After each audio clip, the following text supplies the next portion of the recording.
You're listening to episode 344 of the Major Issues Podcast, and on this episode, we say goodbye to the Hargreaves family as we do a full recap and review of Umbrella Academy Season 4. The Major Issues Podcast starts right now!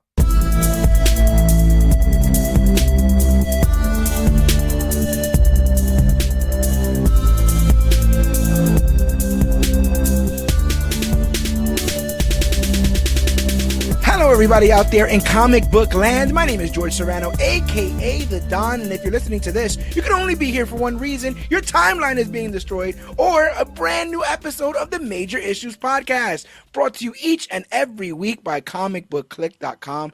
And as always, I am never alone. Sir, if you could please introduce yourself. It's Alex Garcia, aka The Cog. We're talking Umbrella Academy Season 4. Let's go. Oh man, this is a show that I remember being very surprised by how I felt about it when it initially dropped. I didn't have the backstory about the whole Gerard Way stuff, and obviously he is a seminal talent in my sort of generation. But season 4 of Umbrella Academy, I have some feelings. We're gonna keep them a bit spoiler free before we get into the full recap and review. Would you like to go first? Overall, and I'm probably gonna, I think I'm gonna be the light side of this. I enjoyed it for the most part. Okay. It was brisk. It was short. You know, we're used to, I believe, 10 episode seasons. This season was only 6. So I felt like that made things happen faster than they probably that you would want them to happen. But on a whole, I enjoyed the story, and I'm satisfied that it was given a conclusion. Yes. So with that, I'm satisfied. It's okay. We've had 4 seasons of this show, so and it finished. We have a beginning, we have a middle, we have an end. I wasn't a big fan of season 3. So with season 4 coming over and then just kind of closing the book on it and just ending certain things, I was happy with. And I enjoyed this season way more than season 3. So that's why, for the most part, I like this season. Yeah, I really like these characters. My big beef with this season is it just felt like they didn't really have a story. So we kind of just took the toys out of the Umbrella Academy toy chest. And what are the toys? The toys is Luther doing something dumb. It's Klaus getting trapped in some sort of situation. It's Vanya, Victor, with his head down, kicking the can because he's mad about stuff. So like there was a point in the middle where I legitimately was like, am I getting old? Because they sound whiny. Like in the beginning, I was like, yo, your dad's an alien jerk. Like quite literally, he pitted you against each other. He lied. He sent one of you out to the moon and gave you a monkey body. All this kind of stuff. I just felt like, and they did this a little bit even in Doom Patrol. It's like we already see that when they're together, they're kick ass, but they won't ever let them be together. They won't ever let them come together as a family to defeat. And I almost wonder what the overall message is once this season is done, because it almost feels like the overall message is that they were a mistake, and thus we're just gonna erase them and forget about them. And I don't know how I feel about that, because I spent a lot of time on this show and on this season. But yeah, I will say that there was definitely some high points. I think I would have drugged this season a lot more if it was longer, honestly. Because I think there's certain plot points in this that are only done to get it to the 6 episodes. The CIA stuff a little bit, I feel like, was just like a means to an end. Klaus's story affects almost no one else. So you could have never written the sex slave arc? What do you want to call this? And then just a bunch of, I feel like there was a lot of angst. And then the love triangle, which we will talk about. Yeah. What a choice. What a choice. I was sitting thinking as I'm compiling my notes, why would they make this choice? And the only thing that came to mind was um, maybe that actor realized that they were legitimately the only actor in this to not kiss someone Wow. in Yeah. 4 years. In 4 years. Never, Wow. or 4 seasons. It's been longer than that. It's been actually 5 years because it came out in 2019. So in 5 years, 4 seasons, that actor never kissed anybody else, absolutely anybody else. And maybe they were just like, Hmm. hey, before this thing all ends, can we find a way to like make sure my character gets to kiss somebody? And Yeah. I'm like, okay. Well, even his adult self? Yeah. No, Yeah. no, No. never, no relationships. He And had a not mannequin. even, I was gonna say, not even the mannequin. I mean, he he kind of Morticia Adams to, right? Yeah, yeah, yeah, yeah, yeah. Um, Wow. But yeah, let's get into all of this because there'll be a lot to talk about. I'll put the homework up front. The Umbrella Academy is a superhero show on Netflix based on the comic series by Gerard Way and Gabriel Ba, published by Dark Horse Comics, adapted by showrunner Steve Blackman, with Jeremy Slater helping to develop the show. It centers around these misfit heroes who come together to unravel the mystery of their father's death, or at least in season one, while trying to prevent an impending apocalypse, which happens every season. Produced by Borderline Entertainment for the first 2 seasons and Irish Cowboy for the third, along with Dark Horse Entertainment and Universal Content Productions, the series has evolved in tone, and Netflix rated the first 2 seasons TV 14, but by season 3 and 4, things get darker with a TV MA rating. Season 4 was released on August 8th, 2024, and consists of 6 episodes, making it the only season to have a low episode count. Um, and yeah, I wonder even if they knew where they were going at the end of season 3 with some of this stuff. Um, I'm, I feel like they didn't. Also, August 8th is the date that this show ends with. So when the show ends and it's like, it was a normal day, the day is August 8th. August 8th. Yeah. Yeah, yeah. So Yeah. it's snaking its own Yeah. tail, I guess. Which Yeah. isn't bad. I dig Isn't that that. bad? That's Isn't fine. that bad? Let's get full into spoilers, obviously stopping at the various points that we'll be talking about what's going on in the show. But I can't wait. Um, I will say this off the record, or before we get into the full recap and review. I am a bit disappointed they didn't get a dance sequence in this. We got dance sequences every Wow. season, but this one does not get a dance sequence. The Wow. only You're dance right. sequence that happens, it happens between Gene and Gene, who I love, but Yeah. they're not. They're not the They're not characters. them. Yeah, yeah. Wow. Wow. You're absolutely right about that. Wow. That just kind of clicked in my head too. That's I why I'm think like that's one of those. they're never on the same page to dance, to the point that literally as the third act of this show is going on, they're actively fighting. And I'm like, like, y'all haven't learned nothing. Maybe y'all do deserve to get white from this time. Poor Yeah. guys. Wow. Poor Wow. guys. So let's start with how the show starts. This final season starts with a recap of season 3, reminding us that our heroes were left in a timeline where none of them had their powers, and Reginald Hargreaves is alive and thriving. The Hargreaves kids split up, and we catch up to what their lives look like after a 6-year time jump, but not long before. But not before being introduced to Midwestern community college professors, Dr. Jean and Jean Thibodeau, at a card tournament.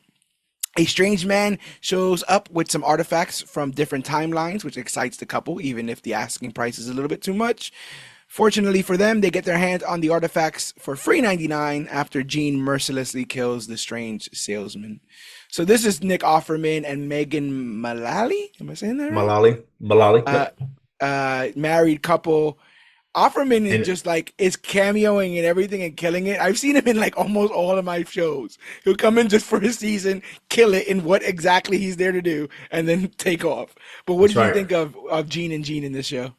I thought it was great seeing them together. I love those two actors, especially them being together in the show and in real life.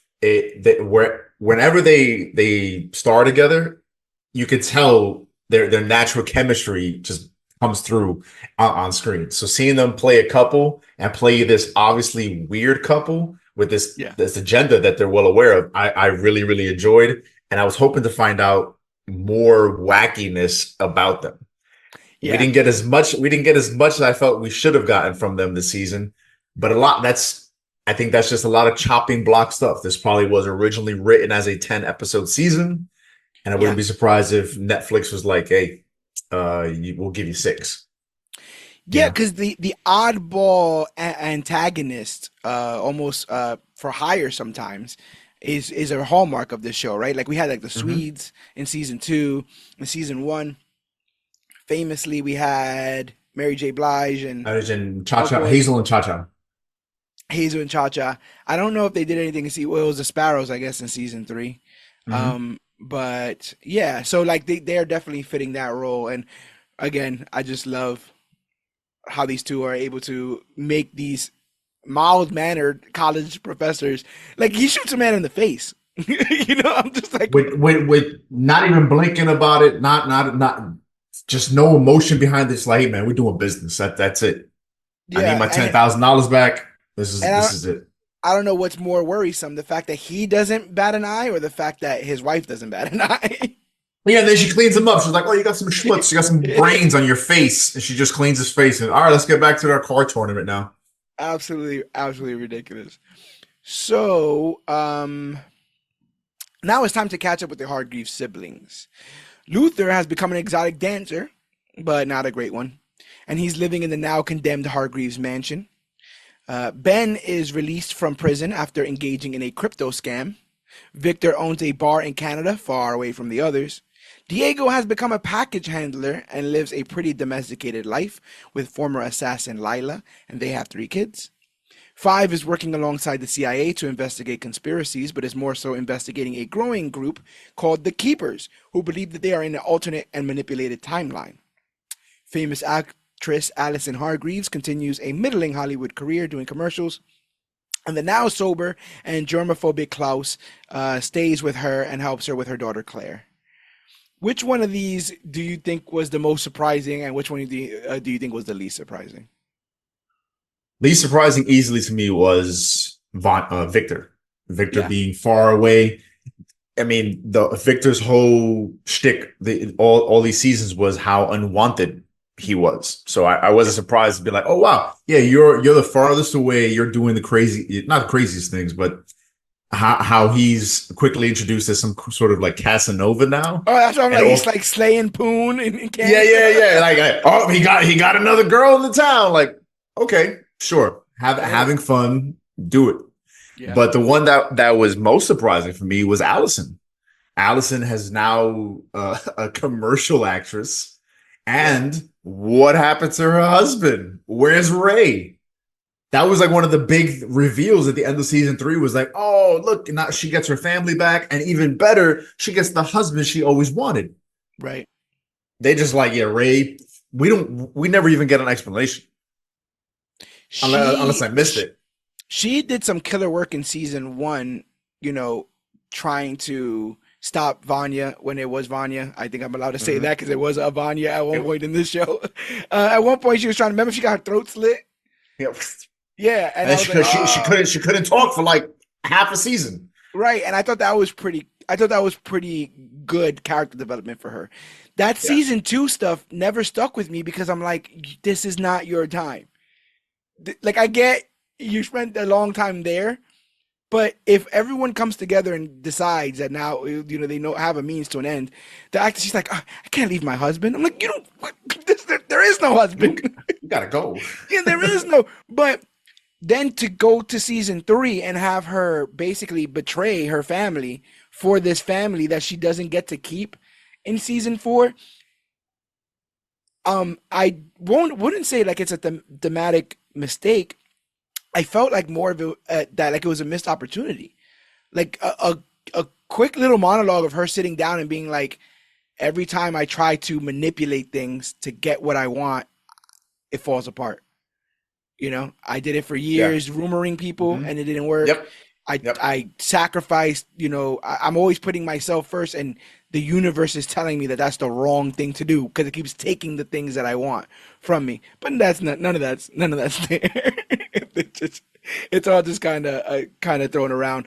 I was surprised with the Allison thing too because when it's revealed that she's doing lesser work, I'm like, so what was all this for?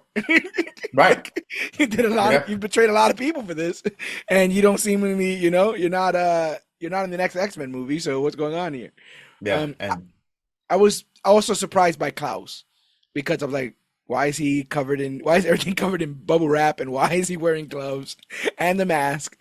But yeah, like, I thought that made sense considering now he doesn't have his powers. So of course the guy who's used to being immortal, who can throw himself in front of a bus and come back, is now terrified of anything that could potentially kill him I'm about to say, or because even darker, he could OD and come back, right? Like it doesn't. If he was heavy into drugs, he could overdose and come back, and Mhm. there would be no issue. And now he's just like, they're putting too much stuff in the stuff, so Yeah. I'm So over it.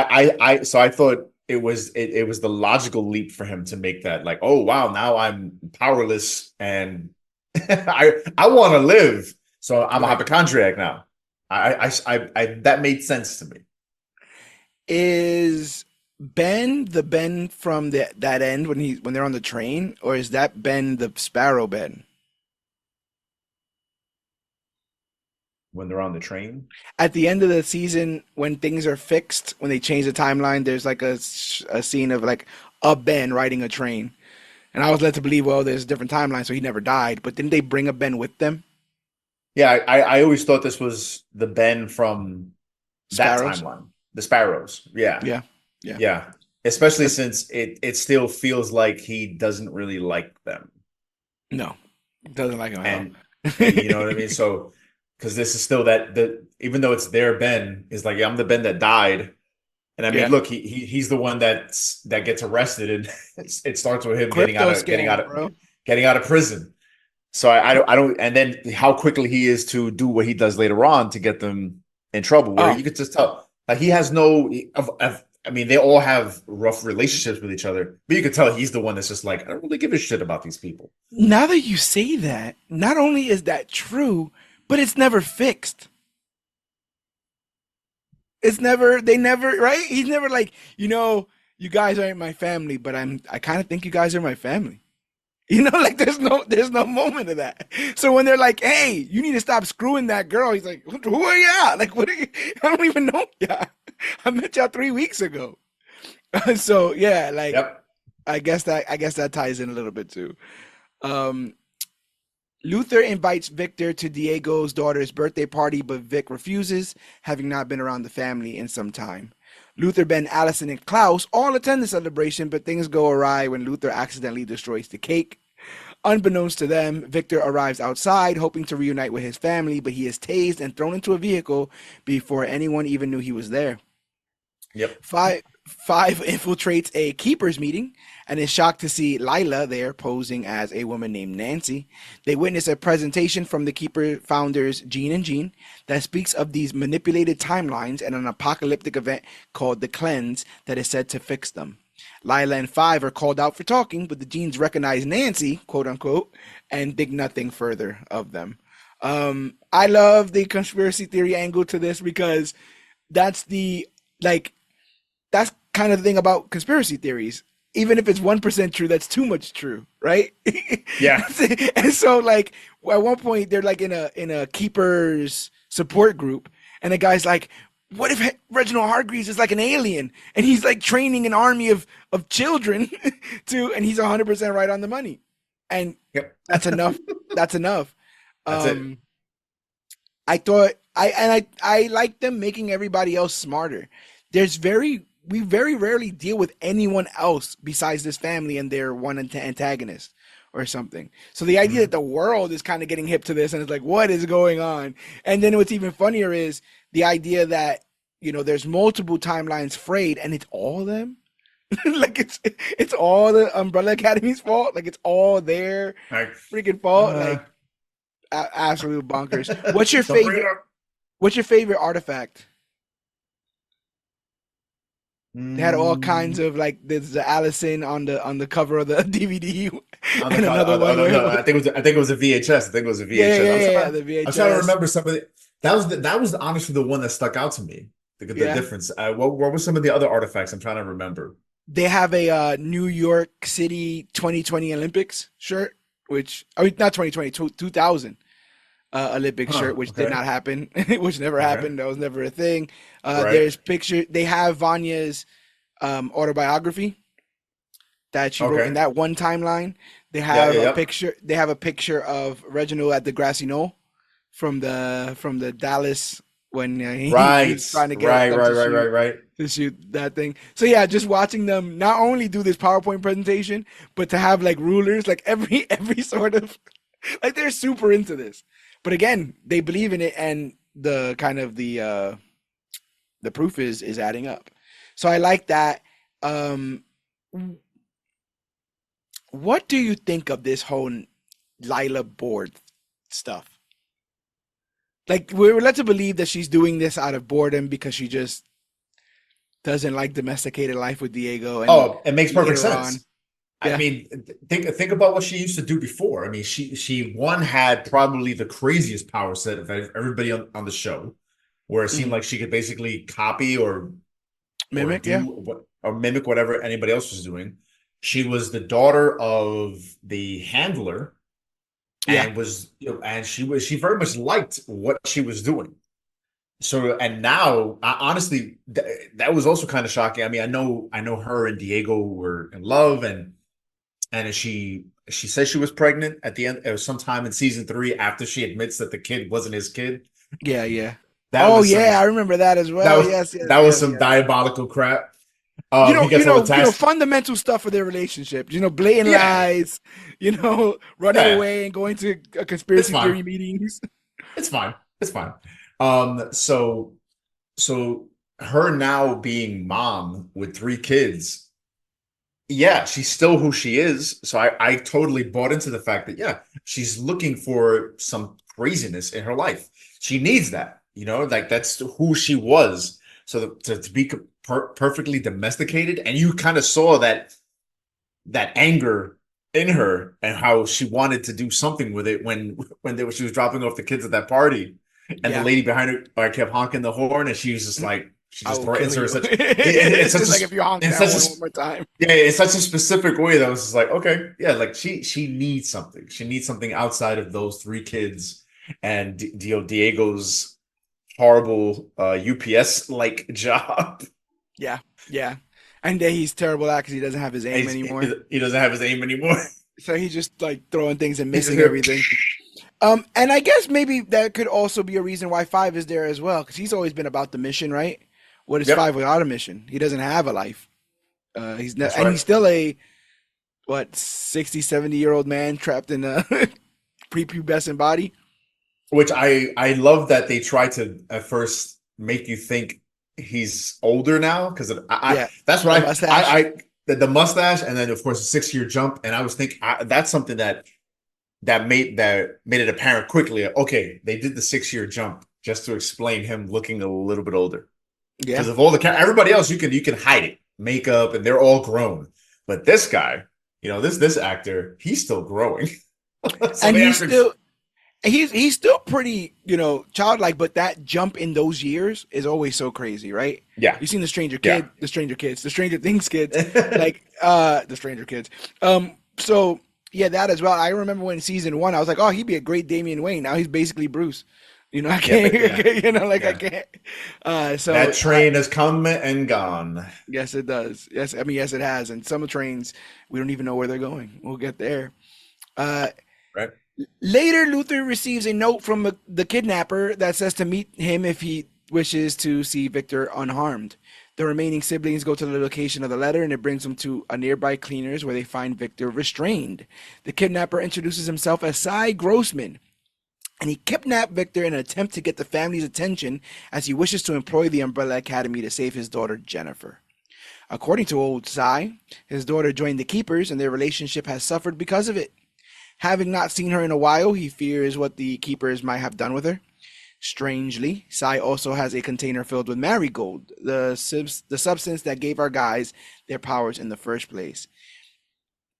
They leave without promising to help and take Victor and the marigold with them.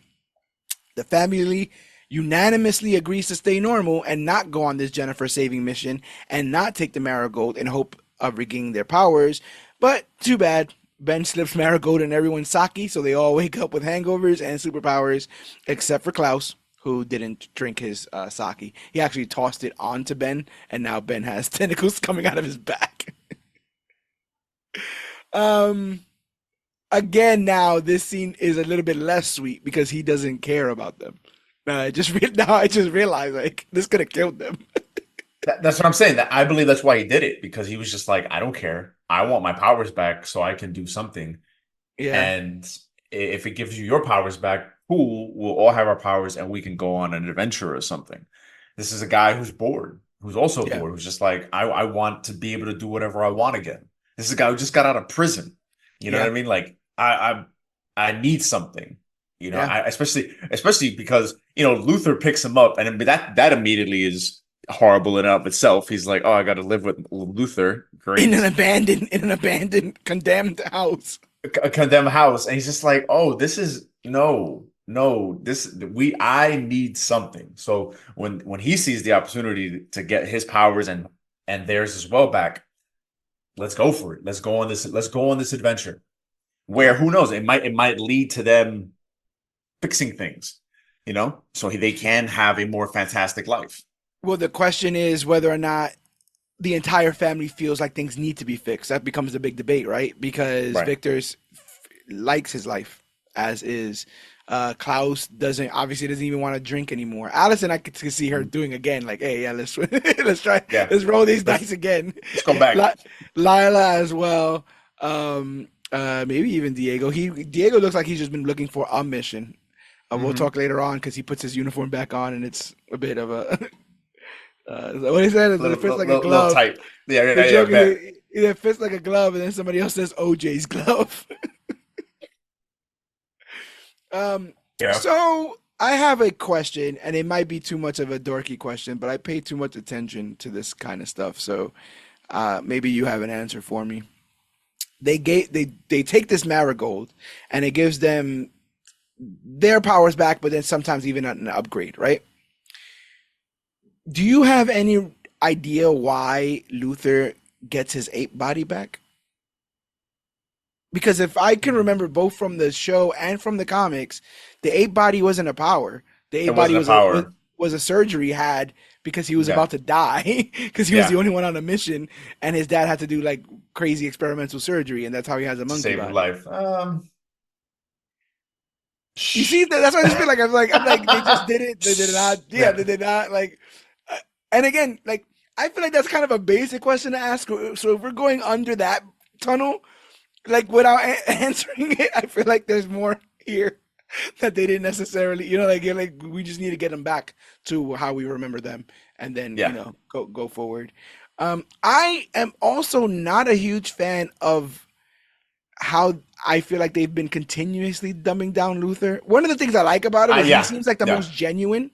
He Yeah. does. Like he was the one who talked. He was one of the first ones to talk to Victor after the transition, and was like, "What do I Right. care?" Like you know what I'm saying? Like Right. so long as you're happy, what do you want to? I think he wanted to throw him a party Yeah.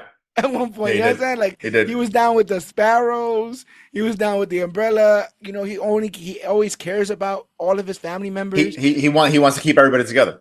Yeah, but for some reason that characterization means that he's a dope. He's a dummy.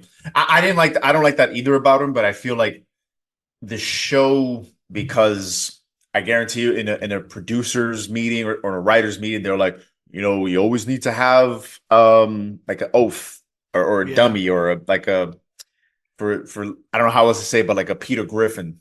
Yeah. And they just made him that because he is not that in the comics at No. all. Mm-mm. He's And I can see he's you. not. I remember him getting lost because he's like, if I'm not number one, then what am I? Which makes a lot of sense, right? He was always Mhm. bred to be this Right. leader for this entire family, keep them together, kind of stuff. And he was like taking NOS or nitrous. He was getting high Yeah. off nitrous and shit Yeah. like that. So I remember, but that's what I'm saying. Like I always feel like they go through these hardships, but they never come out changed. They just ready to go through another sort of Hardship. hardship. So I mean I guess that's life too in many ways. But I'm like stop playing my man Luther. Like he's trying his Yeah. best. Yeah, yeah. Even in the earlier scene when they were in the kid's birthday party, and he feels the need to just wreck Karate chop. the The pinata, and pinata. then Yeah. and then ruin the birthday cake. It was just like Yeah. Luther. Like, oh my God, like Read the room. they right, just But also, he's the one who brings Ben to the party. So, it's like, and he's the one who calls Victor, who basically guilt trips him into right. coming as well. So, like, none of that gets seen, so he gets no credit for any of that stuff. I No. feel bad for my man. I feel Um, bad for him because something we still haven't got addressed is where's Sloane? Sloan. Yeah, he keeps talking about Sloan, too. He'd be like, Sloan would have loved this. Yeah. Sloan would have, and I'm And like, they they just never just address it. never address it. So Luther wakes up in his ape body. Five is blinking again. Diego has his incredible aim again. It turns out not only do they have their powers back, but even some upgrades. Lila can shoot lasers from her eyes. Victor can conjure tornadoes of pure energy. Luther has increased durability. Allison no longer has to speak to you to rumor you. And Diego can alter the trajectory of objects thrown at him. At one point, it was only alter the trajectory of items he throws.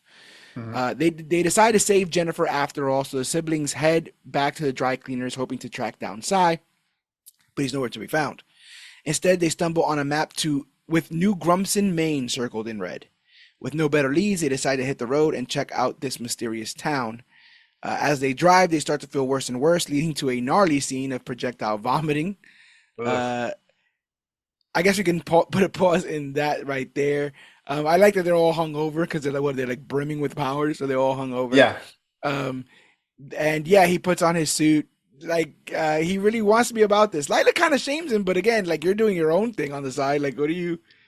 I guess that's just the hypocrisy of man. Yeah. I mean, you know, she sees him as I almost like another Luther, right? Like, oh, you're a big kid, you're not Like a that Boy bright. Scout, not like a super like a squeaky clean Boy Scout, but like someone looking for a challenge, a mission, Yeah, a purpose. Purpose in a lot of ways. It's what a lot of yeah, these kids are looking for because they were kind of trained to be an army. yeah. Um, so what do you So, think? As a parent, do you relate to the 15 hours of Baby Shark? oof. Thank God I don't. Thank My God I nephew, don't. my nephew was super into it, so I've been introduced to all the members of the Shark family. Let's just say No, that. I'm aware of the song, and I became more aware of it thanks to the show. And Yeah, thank God my kids are missed that. That awesome. came after their time. Yeah. Oh my God, I can't imagine. Like, man, I would have ripped out that radio. I would have just ripped it. Yeah. What were they Come saying? They on. saying it was broken? Was that the issue? Yeah, it was like stuck. It was, you know what I mean? But that Yeah. also is something that was a constant something noticeable in the show that was really noticeable here was the lack of technology. Because if you notice, Right. something you never see in this show is a cell phone. Right. Never. And Yeah. something that I looked into about that was the idea that from the time that Hargreaves comes to Earth and recruits these kids, something about him is he stifles the technology. And one of the things he Okay. stifles apparently is cellular technology. Why exactly? I don't know. But for the purpose of the show, which I can imagine is a problem in general in writing anything nowadays, is the idea of cell phones. Because cell phones Yeah. Yeah. make so many things less dramatic. You know what I mean? When you're in that situation of, man, what do we do? Or where do we go? Or how am I supposed to find this Call out? 911. Google. You Yeah. just yeah Google yeah yeah Maps yeah or any of just that kind of stuff. exactly. It just takes away all so much drama. So you could see how a show like this would just be like, yeah, no cell phones. And Yeah. there's literally there's never talk of cell phones. There's never talk of anything even kind of like cell phones. I mean, Yeah. they're I even think the using a paper map. Oh yeah, that is true. I think this serves the Jennifer plot the most, right? Because she could have just Googled herself and Yes. found out Hmm. where she was from or any of that kind of Right. stuff, or they could have Googled her and because everything's about what's the Jennifer incident. But if you had an internet, you'd be able to look up something along those lines, or all kinds of things. But yeah, I didn't think about that. The lack of technology is Hmm. a real. I guess because of all the Midwestern stuff, I just thought of like old folky towns. But why wouldn't they have a cell phone? Just because they're older towns or Right. smaller towns doesn't mean they wouldn't have, a library with computers in it or something. Exactly. And so even in this scene, when you sit there, I mean, what do most people do nowadays? Yo, Bluetooth my phone. Yeah, I got my Spotify, I got my Apple playlist or they're something, all you out of know? cassettes, bro. They're all out They of cassettes. exactly they got no what's the old 8-track, no 8-track 8 track. player in the car? Nothing. You You gotta guys are keep a CD stuck. book under the. You gotta keep a CD book with you, bro. At all, at I all, or still you get do. stuck. Don't I be still sure. do. I still do. I still do. Yeah. Okay. Just for that reason. You It's like, never know, oh, bro. boom, right? It's so sits in my car underneath the passenger car seat, Always just in ready. case. Always ready. Uh, Later in the trip, Diego confides in Five, admitting that he suspects Lila is cheating on him. Five, not wanting to spill the beans about the keepers, instead defends Lila and suggests Diego should just ignore it. I'm. Meanwhile, we see Lila secretly eavesdropping on the whole conversation. I think the thing that makes this a bit yucky is the idea that it wasn't true until it was. Right? Right, Like right, that's what makes it sucky. When it wasn't true, he was aware of how his brother would feel if it was true, right, and then right. I it mean, becomes true, and thus the you can't help who you love, well, but no, fuck. the fact that it becomes true, I was hoping that's not where it was going to go because they kind of recognize just how wrong it is in every sense of the word. Yeah, 100%. Because so much so that even the idea of it was a joke. Like, oh, really? I love the fact that But he's the like, Greek yes, guy, the Greek man, The Greek guy with the pencil thin mustache. Yeah, it's so gross looking. I'm like, yeah, like yeah, it does. It is. he was like that guy with a creepy mustache. He's like, you really think it's creepy? He's like, yeah, man, pedo status or whatever like that. I was like, oh my It was like god. it was pencil thin. It was real gross looking. Like, yeah. He's like, Yeah. you know. But yeah, so I mean, the fact that right then and there they're just not like, hey, we're all adults. Let me explain to you what's really happening.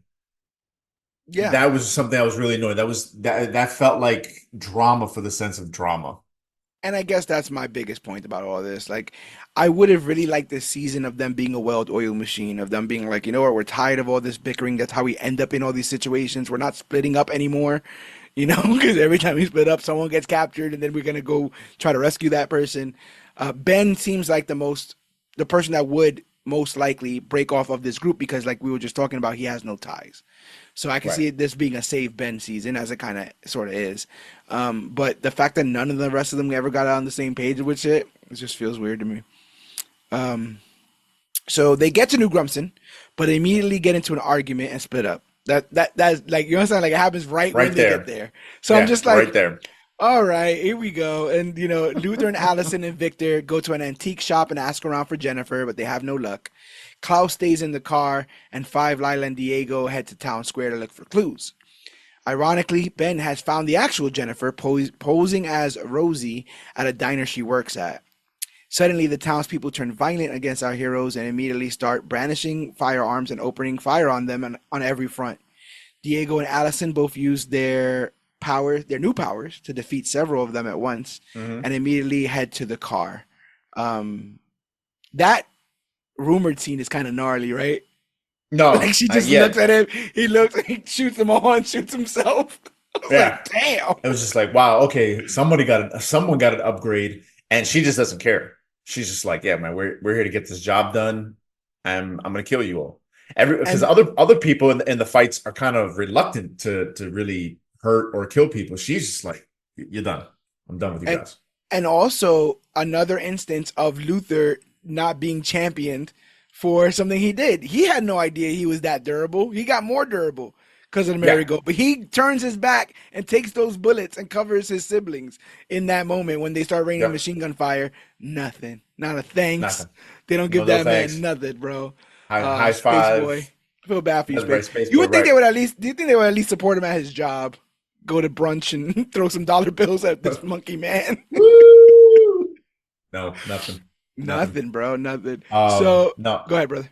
no. It's just, and then Diego, he's doing his thing. He finally Hmm. goes out in berserk, and then Lila figures out her powers at the last minute and slices Yeah. somebody in half. Because they're Which like, turn on I your was powers, and she couldn't do it. And then, like, he guns down. He's able to reverse everyone's bullets back at them. But one man is standing and has him dead to rights with a rifle, and she just bisects that man. which I thought was kind of interesting the way she reacts to it because I'm like, wait a minute, you've killed people in the past, so why are you grossed out by seeing this guy split in half? Yeah, yeah. gets a little bit different when your eyes can do it. Or the domestication. It's been a while. It's been a while. Yeah, I guess it's been a while. It's been a while since I've seen someone's intestines on the floor. You know, I forgot. It's been a while. a woman calling herself Jennifer tries to get Klaus to let her in the car, but it turns out she's one of the crazy town folk, and she shoots Klaus, killing him. The gang, oh, and then Ben kills the hell out of her. I think he puts a tentacle right through her. Yeah, yeah. The the gang gets Klaus's body in the van, and with the real Jennifer in tow, they try to escape the town, but are struck by Jean and Jean's truck. They grab Jennifer and leave the Umbrella Academy in the wreckage. And I thought that was pretty cool. Pretty little, Yeah, no, I nice mean little cliffhanger. the because Klaus was already shot at this point, right? Yes.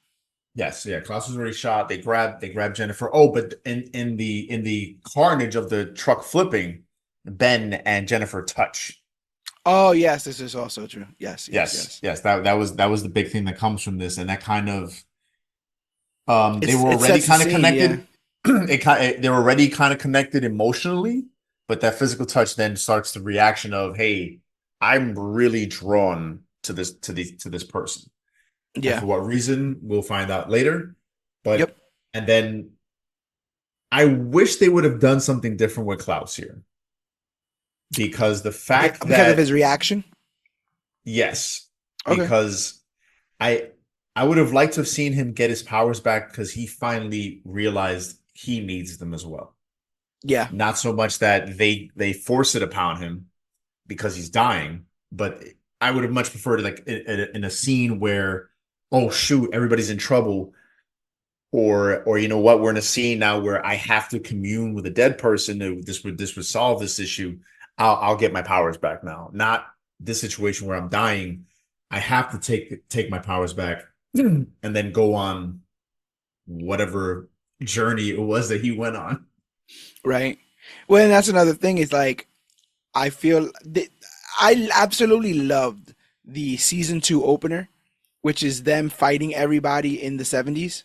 Yes, Um, and they're like an oiled machine. yeah. Just oh yeah, And that I was don't know if that you was a great remember, but opening. Klaus's power was like he resurrected dead ghosts of like soldiers Mhm. and then sent them to Yep. go kill everybody. Like if that's his full potential, we never see anything even close to that, Yeah. especially in this season. And I love that actor. I love that character. Um, but now it's like he goes through some of the most traumatic events in this show, and he never, like it never occurs to him, or there's never a moment of clarity or any of that kind of stuff. I remember distinctly, bro, being my jaw on the floor when they did that scene of him going to Vietnam, Mhm. where he has the suitcase, blips out, blips back in, and he has the dog tag and stuff on. He's covered in blood, and he's just Yeah, dead yeah, silent. And he yeah. gets off the bus and just starts smashing the suitcase in anger. And I'm like, Yeah. where has he been? Wow, like What what? has just happened? And then you go back to realize, that he fell in love in the service and saw that person die in his arms, and that's the moment he got like all of that stuff is so harrowing. The sex cult, like it was Yes. Charles Manson at one Ooh. point Yep. running a bunch of stuff. Like I just feel like the character can never gets to bite into his juicy plot points. Yeah. He's made to be the wacky sort of like, oh, look at what wackiness Klaus is up to now, and they almost all get kind of stuck in their very Yeah. narrow characterizations. Yeah. Like Yeah. Allison's always going to be obsessed with herself. Victor's always going to hate everyone and everything because of the childhood that they have. Five is always going to be working on the mission. Klaus is always going to be on drugs and off to somewhere. And Diego and Luther are dumb. Is basically what that comes down to. They're dumb and they're dumber without having anything to do, like without having any mission or so. Right. Yeah. Um, but we got a little background on Jennifer, I believe, even though yeah, we do. Because in the beginning of the third episode, we are introduced to a new segment featuring two fishermen who have captured an enormous squid.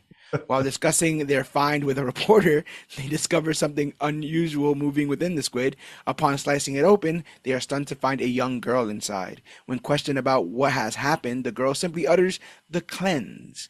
We also get a brief glimpse of Reginald in the background. I love how they're just like, so what were you guys thinking? They're like, we're thinking of lunch because we were kind of hungry and it was Hungry, around yeah, and it was yeah. around lunch o'clock or whatever. And then when they see the The face and they cut her open, I think the reporter curses, right? yeah, yeah. And no, I just the whole interview was just crazy, and that this giant. I feel like this thing was almost a little bit of a nod to Watchmen. I was gonna say like a random squid just appearing, Yeah, and possibly from another having planet. right, also I felt like there was like a little nod and a wink to Watchmen, That's how why a it's giant squid changes. that's how it's kind of weird, right? It's because it's like they go through great lengths to answer some of the questions we have, but then they present things like this that have me have more questions.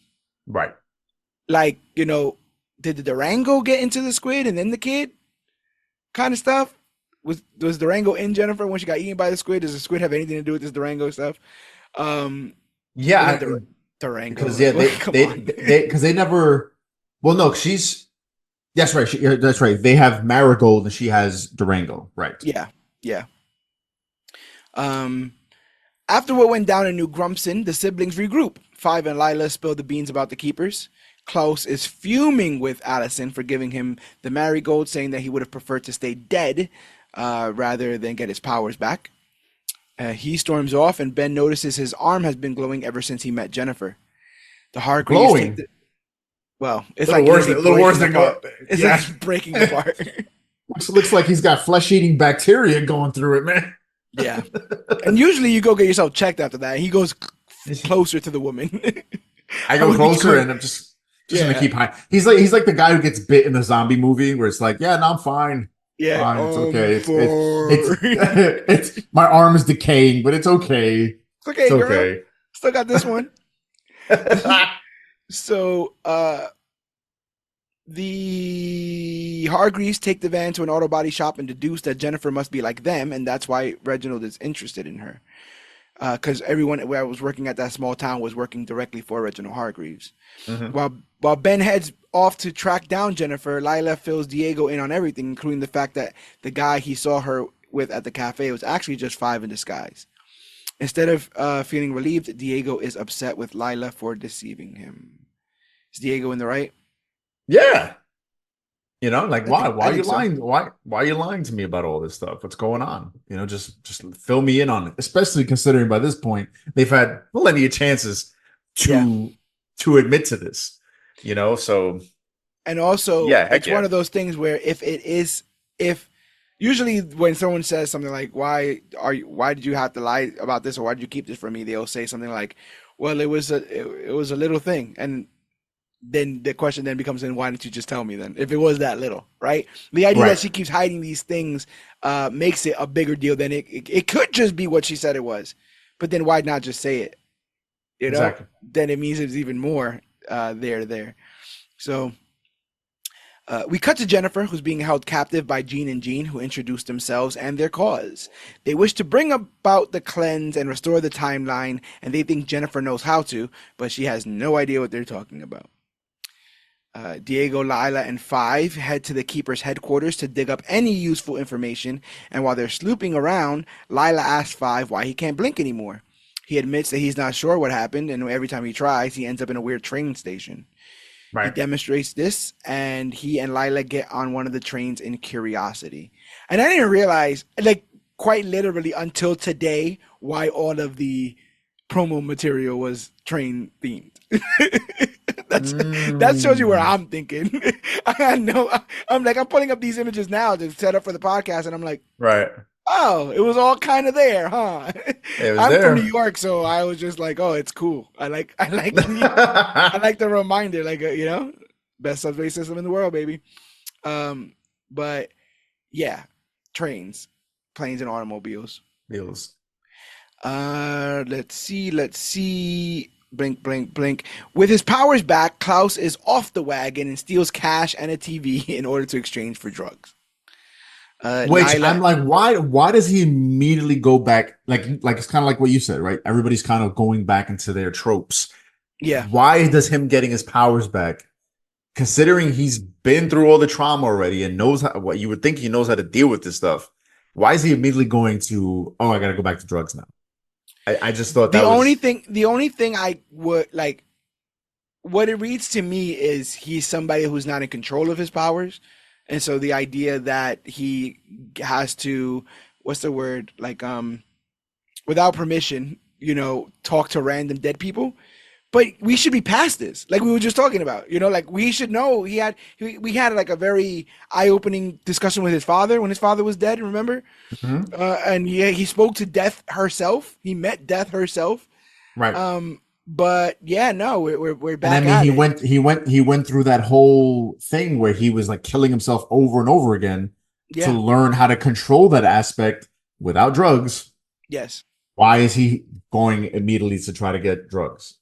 It That was it became like that becomes the yeah, like he's the cartoon of it all. right. So um yeah. I also think this guy could make an absolutely killer young Jack Sparrow, by the way. I think he has a little bit of the swagger. Yeah, If they ever I can see instead of aging back Johnny Depp, because I don't think that technology is where it needs to be. And you have to put all those scars somewhere that he likes to wear. So yeah, Klaus is just doing what he's done. Not only is he doing what he's doing, but he's stealing from Allison, which is what's his niece's name? What's the daughter's name? Claire. Claire. Yeah, he's stealing like Claire's like the jar of money. Yeah. Did you buy their spat? Him and Allison spat? Do you think someone's in the right there? Because he's like, you only keep me around because you know I'm the fuck up, and you're trying to play savior. And she's like, I'm tired of taking care of a man child. You do nothing. You think I want you in the house? Like Right, you do right, right, nothing right. kind of stuff. I mean, when you get to a point with anybody and you're in the situation that they're in right now and emotions are running high and everybody's dealing with what they just dealt with, I think people just end up saying even what they feel a little bit of, because you get all that Yeah, resentment that comes up and it you gets so feel like it's intense in that moment. yes. So it just, that because you have siblings, I have siblings. I've had these kind of fights where it's like, man, if it wasn't for me, you wouldn't have this and you wouldn't have this. Oh, what? But remember that time I did this for you and I did this for you? Oh, screw you, screw you. And then, a week later, a birthday comes along or Christmas. And, I miss you, bro. Love you. Yeah. Then you got the East Side Pinata that you can't break. But Exactly. but that's another instance of these two having a spat, and in case instead of anyone coming to either one of their aids, they sit back and eat popcorn and they kind of just let them fight. So That's it's just right. like, man, um, Lila and Five get off the train to find the Keeper's apartment in ruins. It's Five old Apocalypse from the original timeline. They come under fire from their timeline's version of Five, and then they quickly retreat to the subway station, catching the next train. And Five blinks them back to the apartment where Diego is. Diego shows Lila and Five the files he discovered, highlighting one that notes October 14th, 2006, the day Ben died, and references the Jennifer incident. Diego quickly connects the dots and realizes that Jennifer's situation is linked to Ben's death. Sai finds Ben and demands to know where his daughter is. Ben explains what happened and admits he's preoccupied with Jennifer, whilst also admitting he knows Sai is not actually her father. He tells Sai that Jennifer is with Jean and Jean, which alarms Sai as he realizes that she's in danger. Ben suddenly feels a sharp pain in his head, and Sai tells him that it's Jennifer trying to contact him. He advises Ben to trust his instincts, saying he already has what he needs to find her. As Ben's face starts to glow again, the scene cuts to Jennifer, whose face is also glowing in the same way. This doesn't make sense on the face of it, but when we find out what the reveal is, makes total sense, Right. right? Yeah, The because this fact whole that thing he's is just kind of sitting there. egging What? on the apocalypse. Right. Right. I mean, because we're still puzzled as to, all right, you had a connection to this character. Now you have them because we find out you're not the dad. So Yeah. what is your stake in all of this? And Hmm. why would you want whatever's happening here to occur? Right. The eventual reveal, I can see why some people didn't like it. I dug it. I think it was fine for what it was, but ultimately I got left it with a taste in my mouth of like, oh, it's just like rich and powerful people playing chess with with the world, right? Like like what happens is like because of a misunderstanding, like both this world being created and the world being destroyed is like, oh, you didn't want that? Oh, we should have had a conversation about how all this went before, he destroyed all these people. But All right. But without jumping ahead though, yes, yes. what would a conversation have led to? I don't know because it doesn't seem like they ever talk, right? The conversation would have left to a death remaining, still happening, still being what it is, but his Right. refusal to let go wouldn't allow that to happen. So now you have a person who is on this earth and knows they shouldn't be and knows that the world is going to right itself, so they're just kind of rushing it. They're just kind of speeding it up. But I mean, I don't I don't assume a conversation would have ended in them re-killing the person and thus No, and thus I mean, because the thing is, if the person realized not to bring back this person, yes. we don't get any of this. If the person just goes, you know what, I accept it, then this doesn't happen. So it's just more along the lines of, well, then this shouldn't have happened, and that's kind of why it went down the way it went. Yeah. So therefore, even in having a conversation, it wouldn't have changed anything. It would have I, still, in my opinion, led to the same conclusion. I will also like to say that I, in taking my notes, realized that this had a post-credit scene. I did not know this had a post-credit scene. I had not seen the No, post-credit scene, no. But it also alludes to the cyclical nature that they might just be ramping this shit back up again, though. So ultimately, I don't know what the show was trying to tell me as to like what is the right answer here, because I don't like the narrative that my heroes, by existing, destroy the world. That feels weird to me. Like I'm rooting for these people to live, be happy, exist, but them trying to not have the world end because of their traumas. It starts with Vanya's, right? Because of the whole that stuff with the dad not telling her about her powers, her Jean Grey moment. Season right, one is Dark Phoenix Saga. Season right, two is Days of Future Past. pass.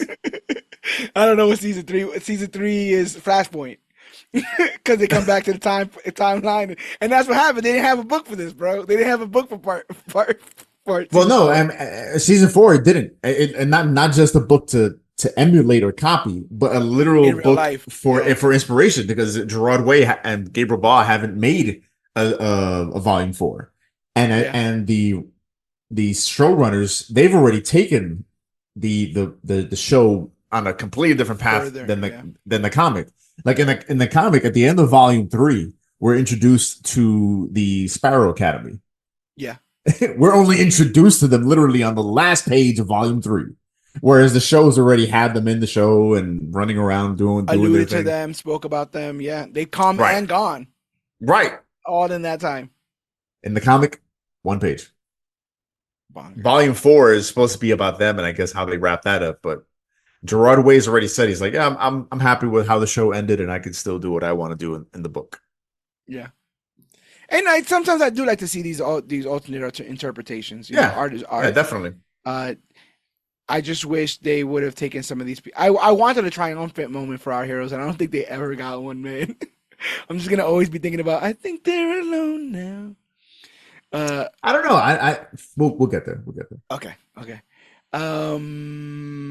Tired of dead ends, Victor, Luther, and Allison arrive at Reginald's house and are taken aback when one of the bodyguards greets them warmly. So they are taken aback.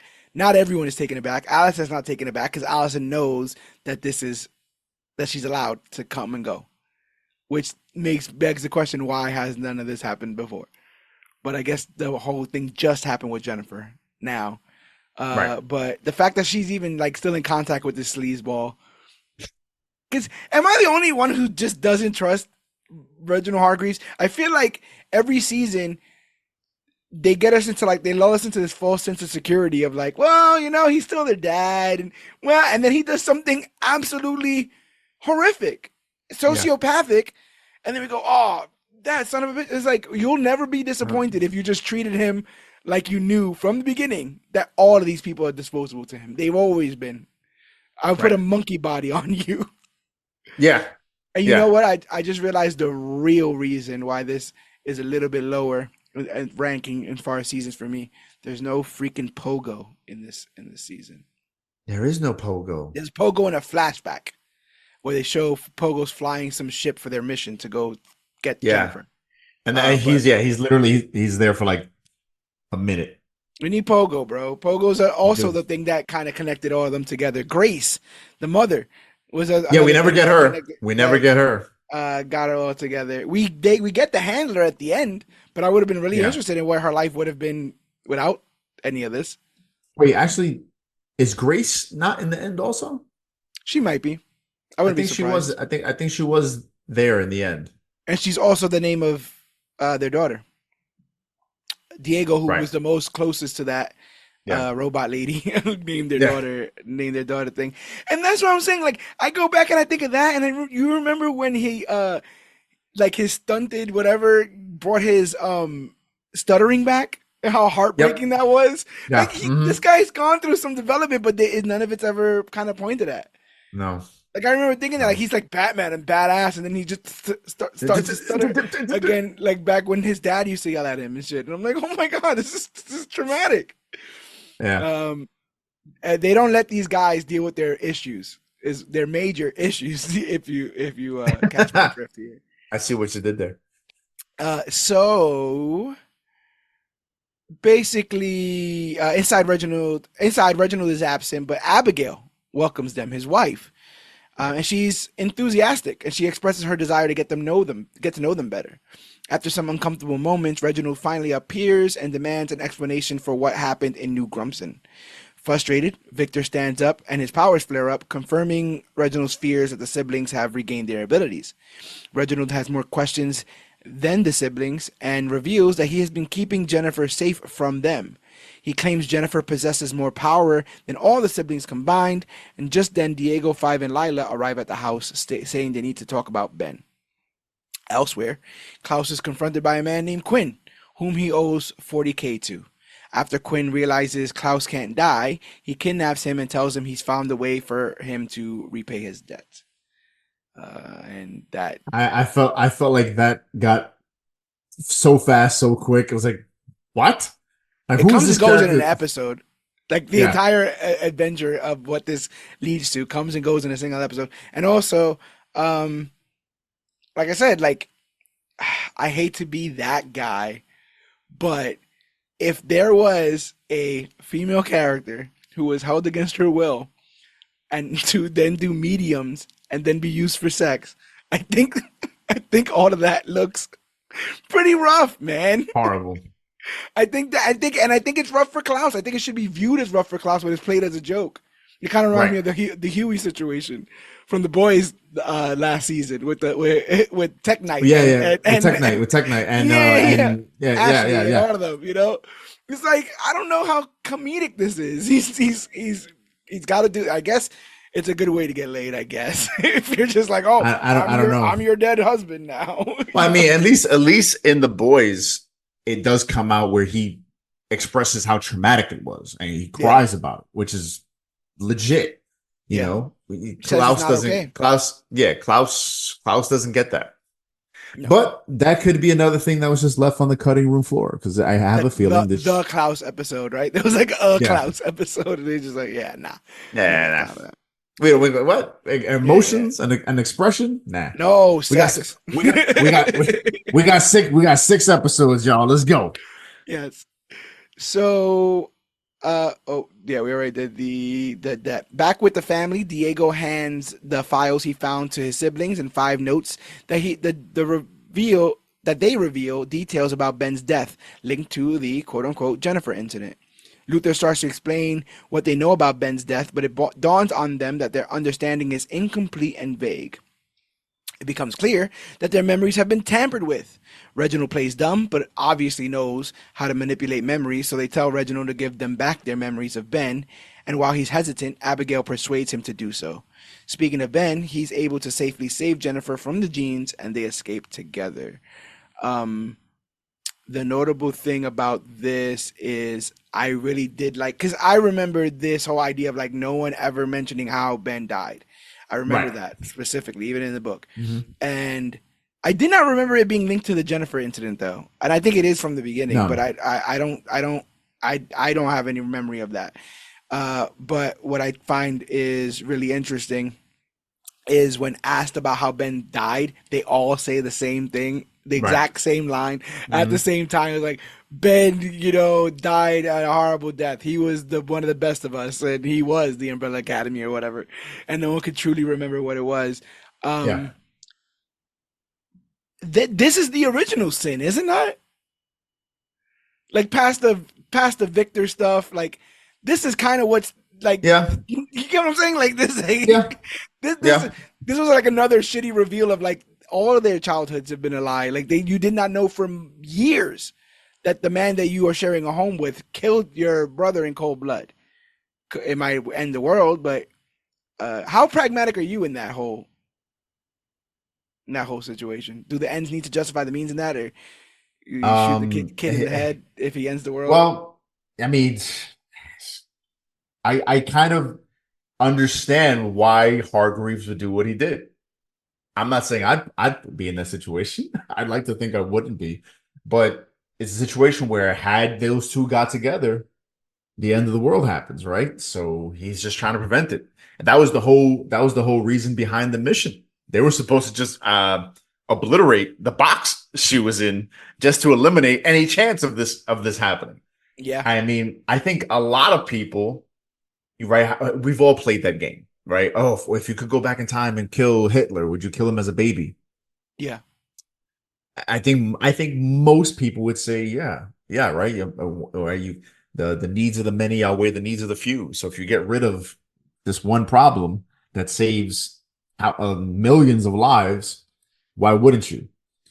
I guess So if when I he truly wonder what Reginald's end game was. This is the only timeline that we've experienced where he brought Abigail back, right, right? but this was his end game. To always Because bring if you Abigail get, back, you believe? yeah, that was his whole purpose. Right? He says Because it. he He has says Luther it. watching her on the moon. Remember, her body's up there. Right, right, but that's not her alive. He wants her No, alive. no, no, no, no, no. And he says he's training these kids to stop the apocalypse. So I wonder if he was aware that no matter what he did, like I wish it was more on him. Basically, like they were the ones that started this event, and it feels kind of shitty to be like, we have to kill the kids because they're the ones that caused the apocalypse. It's like, can we just kill the old man who started all this, the old alien man from a planet we never discussed, a species we never discussed? Uh, They got like tentacle blades though. yeah, we know that. But Um, no, it's funny. You mentioned the Jennifer incident was mentioned. I don't remember that. It was mentioned. Was it mentioned in the show or in the book? I don't remember either or.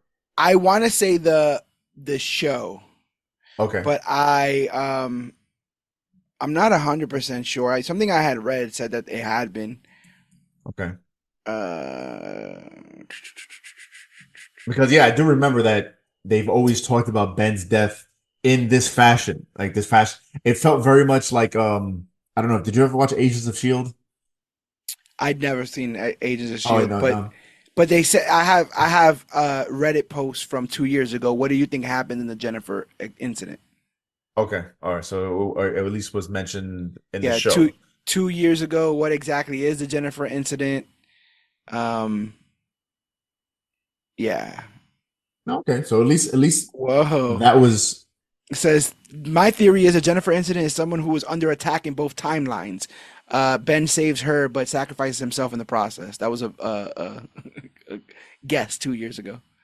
But yeah, so they were not working too towards far this off. somehow. Yeah. Um, But I like the idea that how everybody his mind was manipulated to basically remember it the same way to say the same thing.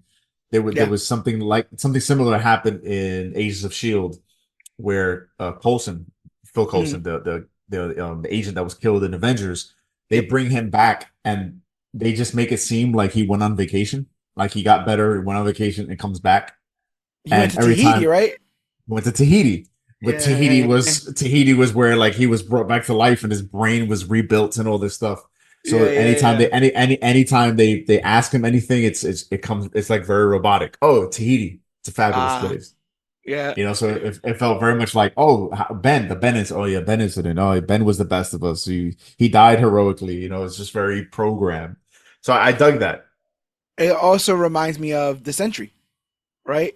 Like this idea that there's a hidden memory in deep that you guys were all a part of, but you don't know about it yet because somebody's kind of manipulated Yep. stuff, and how much context this is now going to add now that you got your memories back. What's also interesting is that I think this show loses a little bit by not making this Reginald their Reginald. He's just another timeline Reginald. He even says it multiple times. I Hmm. did not do these things to you, children. Right, right, He's right, like, right, right. what are you so mad at me? I think they kind of should have made him the OG Reginald somehow, some Well, way, so that they would have been this. So all this anger would have been placed correctly. I All mean, of it. I think even when he says I'm not your Reginald, I feel like that's like a defense thing Ah, to yeah, disarm them. That way all the heat isn't coming at him. But he yeah, knows in some way, shape, or form he is responsible for this. yeah. So when it does eventually come down on him, it's warranted. This Right. guy is responsible for it. If even if it's not their timeline, he's still the guy who's the reason who at the end of the day is the catalyst for all of this timeline mess, right? His Yeah, wife dies. He then gets the marigold and unleashes it so that somehow down the line he'll get his wife back. So yeah. regardless of which timeline you're talking about, he's still doing it. I believe he's just very good at being. Hey, that's not me. I'm not the one that locked you in a mausoleum. I'm not the one that oppressed you and said you couldn't do this. I'm not the one that put you on the moon. Right. That was the other one. Nah, but you're all still the same. He's the anchor being. Yeah, yeah. I like. I mean, he even alludes to it, right? Because he's like, they're like, give us back our memories. Like, I never took your memories, but it does sound like something I would do. I would do right. Yeah, he's like, Yeah, oh, yeah, yeah, exactly. yeah. So yeah, men in back at Reginald's place, he connects Luther, Diego, and Allison to one of the machines, while Victor insists on being hooked up as well, despite not being part of the mission. Just before the machine starts, Lila informs Diego that she wants to take a break from their marriage. Perfect timing, right? Reginald activates the machine, and as it whirls to life, the siblings start to experience a flood of images and memories. Luther, Diego, Allison, and Victor are sent back to October 14, 2006 through Reginald's machine. They watch their younger selves get ready for the Moldova mission at the house. Reginald warns them not to open a container they find, and Pogo drives them in a spaceship-like vehicle to the mission site. Despite the I warning, really like that because that really reminded me of X the Men. spaceship, yeah. This the way it comes out of the school. I was like, oh, this is totally X Men. I I also can really totally like, hear. I really like all the weird, like, one, because that used to be all in the comics, like the televator. Like Yep. all the weird wonky sort of aircrafts and stuff that they use, the tech, the guns, like Luther, even his body, the way that it's like constructed is all like wonky. Yeah. So I like that touch as well. So yeah, they're ready to do the Moldova stuff. Um, yep. Despite the warning, Ben opens the container and discovers Jennifer inside. He says he'll help her even though his siblings try to stop him. Um, Luther calls Reginald to say that there's a problem just as Ben reaches for Jennifer. When they touch, a surge of power hits them. Reginald shows up and shoots both Ben and Jennifer, which stuns the siblings. They wake up furious, finally realizing that Reginald was behind Ben's death. Reginald admits that while it was a different version of himself, he had reasons for what he did. Like I said, he's already like, it wasn't me, but if it was, it was a good reason. He's already It covering up his wasn't tracks. me. It wasn't me. But if I was in the same But if, situation, yeah, I this is would have that done the oh, same thing. this is that OJ if I did it book. Like this Yeah, is right. this is what I this didn't is. do it.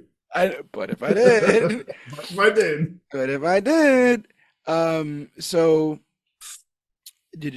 Reginald explains that he had to kill Ben and Jennifer to prevent them from triggering a series of events that would ultimately lead to humanity's end. Abigail then takes the floor, admitting it's her fault. She reveals that years ago she invented a new element called the marigold, but inadvertently created a second particle, Durango.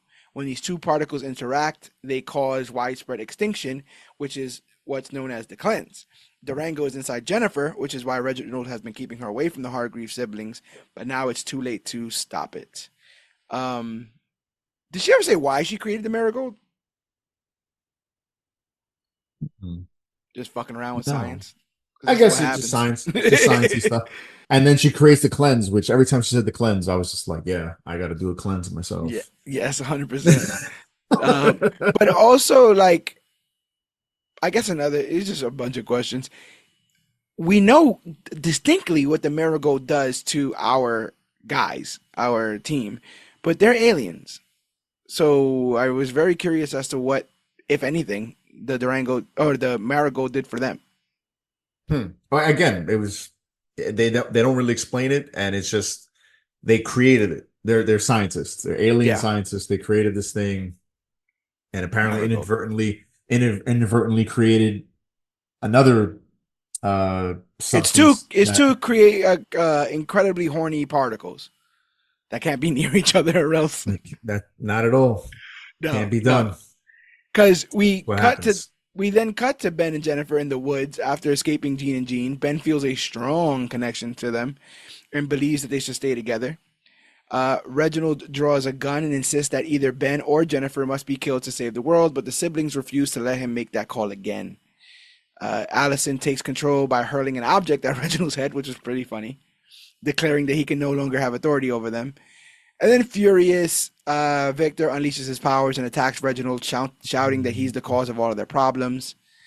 Abigail steps in to stop Victor, allowing Reginald to regain his footing. One of the security guards arrives and announces that he has found Ben. So yeah, like they're doing this whole thing again where they're yelling at the pops. I'm just like, I don't, mm-mm. Like, I what? mean, Did everyone it's get to write their own scene in this show? Was that one of the things about the ending of this? Was like everyone gets to write their own scene, you know, and do whatever they want because that's what it sounds like. It sounds like, okay, I want to be able to use my powers and get back at that dad character. Okay, cool. I want to kiss somebody. All right, good. I cool. want to, yeah. I want to strip. I want people to see my Yeah. normal body because they've only ever seen my weird ape body. Okay, got you. Check, check, You check. know, I want to make out with the kid. Yeah, it's like, Like, well, we okay, we left you for last and we did everyone else's, so I guess we have to do sure. this one. And he wants to Uh, kiss somebody anyway, so I'm about to say we fine. gotta did his mother sign off on the permission slip for that that day of I shooting? well, right. Well, hopefully, I think he's of age by the time they get to the season, so it shouldn't. It's hopefully I'm not gonna that bad. I'm gonna look Let's it up see. just in Let's see. case. I'm gonna get there What first. are you shooting? What age are you shooting for? That makes this okay? No, that you think he is. Oh, if in this season, if I had to guess, I would Yeah, say I would 22. he's 20. He's 20. Wow. 20. He's Which very means mature. 5 years ago he was 15, playing like an 10 year old or something like that. 10-year-old. Yeah, because in the Yeah. comics, he's supposed to be real young. Like the kid wears he's more or at least young looking. He's Yeah. still an old man. Any He's beef rocking. that he never got a name? No, I kind of dig that. I Yeah. kind of think they never got to name. Everybody else, has a name. I think that's just his way of embracing that. Hey, man, I'm a soldier. I was made to complete a task. I was given a number. That's my name. That's it. That That's that's a that's hundred that's what percent I, how he feels like Agent. What's his name from Hitman? I can't remember they're I yelling at don't me right now. right. The But Hitman I was character thinking is Agent I don't I was 47. thinking more I was thinking more of Agent 355 from Why the Last Man. Ah, that makes sense. Yeah, he's Agent 47. I just didn't want to say the 47. wrong one, and I couldn't remember what the fuck it was. Yeah. But yeah, that does make sense. Never played those games. Never watched those movies. Sorry. Ah, I get it. I get it. Meanwhile, Klaus is working off his debt to Quinn by acting as a medium. He meets a woman whose husband has passed away and successfully summons him, and then they sleep together. Later, when the woman returns, she's furious, believing her husband hid her money before he died. Klaus uses his abilities to help her find the hidden cash, but he kind of lies to her, sends her to a bank, while he knows that Yes. the money is buried with his dog. The dog. So he leaves her on that wild goose chase. Lila suggests to Five that they might be able to prevent the disaster without killing anyone by using the time travel train to stop Jennifer and Ben from touching in the first place. Five is skeptical, doubting it will work without a suitcase, but Lila thinks it's worth a try. Five reluctantly agrees, though they are unsure what to do about Diego. Diego approaches Lila and asks to talk privately. He inquires about her desire to take a break from their marriage, and she explains that although she still loves him, his constant complaining and negative attitude make life difficult for her and the kids. Um, don't know exactly how to solve that, and I guess they don't have to. But yeah, the CIA arrives, and an agent agrees to take Luther and Diego back to the headquarters after Five asks them to, knowing that they're just in the way. Yeah. Yeah. Basically. They literally babysit these two man children. Yeah. But something does come out of it. Yes, that's true. Next, we see Gene and Jean at a fast food restaurant, which they've taken over for the keepers as they search for Jennifer. Sai Which I arrives. thought I thought that was pretty fun the way that happens. Yeah, The and I way like how they I like the little setup too. I like the little, Mhm. clandestine. It kind of Yeah. reminds me of how important that donut place was in the first season. Yes. The little Hmm. donut diner. Yeah. Um, Sai arrives using a fake name and pretends to be a fan of the couple.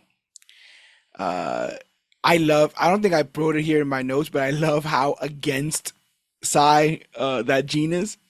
Yeah. Like he really ain't about any of his He's shit. just It's like, just like, well, I think immediately what he doesn't like is one, like, who is this guy yeah, that knows about us, but we don't really seem to know about him? And yeah. then I think he immediately doesn't like the fact that, man, you're somehow risen up my girl Jean.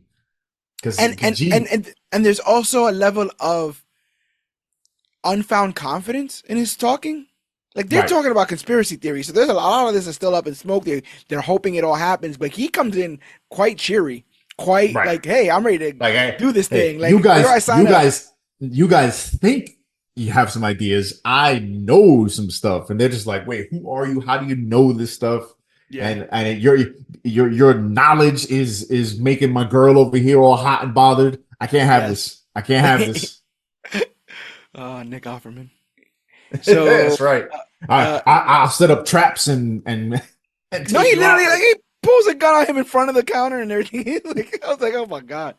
Uh, so Lila and Five blink to the train station, and upon getting off, realize that they're back in the original timeline. They blink to the Hargreaves house, only to find out it's October 14th, 2006. They plan to stop Ben from going on the mission, but are shocked to be confronted by kids from the Phoenix Academy. Which I was like, what? Dun, dun, dun. Discovering that they're in the wrong timeline. They quickly blink back to the train station and aboard another train, unsure of how to find their way back. Klaus escapes his captivity and heads to a cemetery to retrieve the hidden money. He digs up the woman's dog's grave and finds the stash, but he's confronted by the woman and two armed men. Just then, Quinn and his men arrive and a shootout ensues. Klaus hides in the grave and listens as the gunfire fades. When he emerges, he finds everyone dead except Quinn. Quinn tells Klaus they're even over the money and then punches him, causing Klaus to fall back into the coffin. Quinn starts shoveling dirt over the coffin, sealing Klaus inside. This felt like another wacky, and here's Klaus. Like cut to Yeah, Klaus, and here's a yeah. wacky Klaus moment. But also, apparently, he is in a show called The Misfits that I want to watch. It's I want to say Australian, maybe even Hmm. British, television series about a group of people with superpowers. And I think his power is that he can commune with the dead. And I think at one point he gets trapped um In a grave. in a grave. And Oh, people were Jesus. calling that out as being kind of lazy. The Misfits is a British a British Science fiction comedy drama. Um, I'm trying to look through real quick here because I thought it had like a synopsis or something, but they don't. But yeah, I know it's a bunch of people with different powers, and he's young, young, young in it. Hmm. This is yeah, because this is two, 2009 to 2013. Oh wow. Yeah, like Yeah, so right before the show. yeah, 2009 would have been 10 years before this show became a thing. I'm trying to find his. I know his name is C. Can. Oh yeah, so he's a main character. Okay. One more second. Yeah, he gains the power of immortality. Gosh, I'm gonna send you this link so you can see how fresh faced this kid is. Oh, Klaus. Sent. Okay, so now, yep, blinking, blinking, grave, Quinn. I just thought it was too damn convenient. Like everybody gets killed except for Quinn. Yeah, and then Quinn gets killed, but not. Oh, not Quinn doesn't get killed. He eventually gets got, but like this is Bugs Bunny, right? Like Right.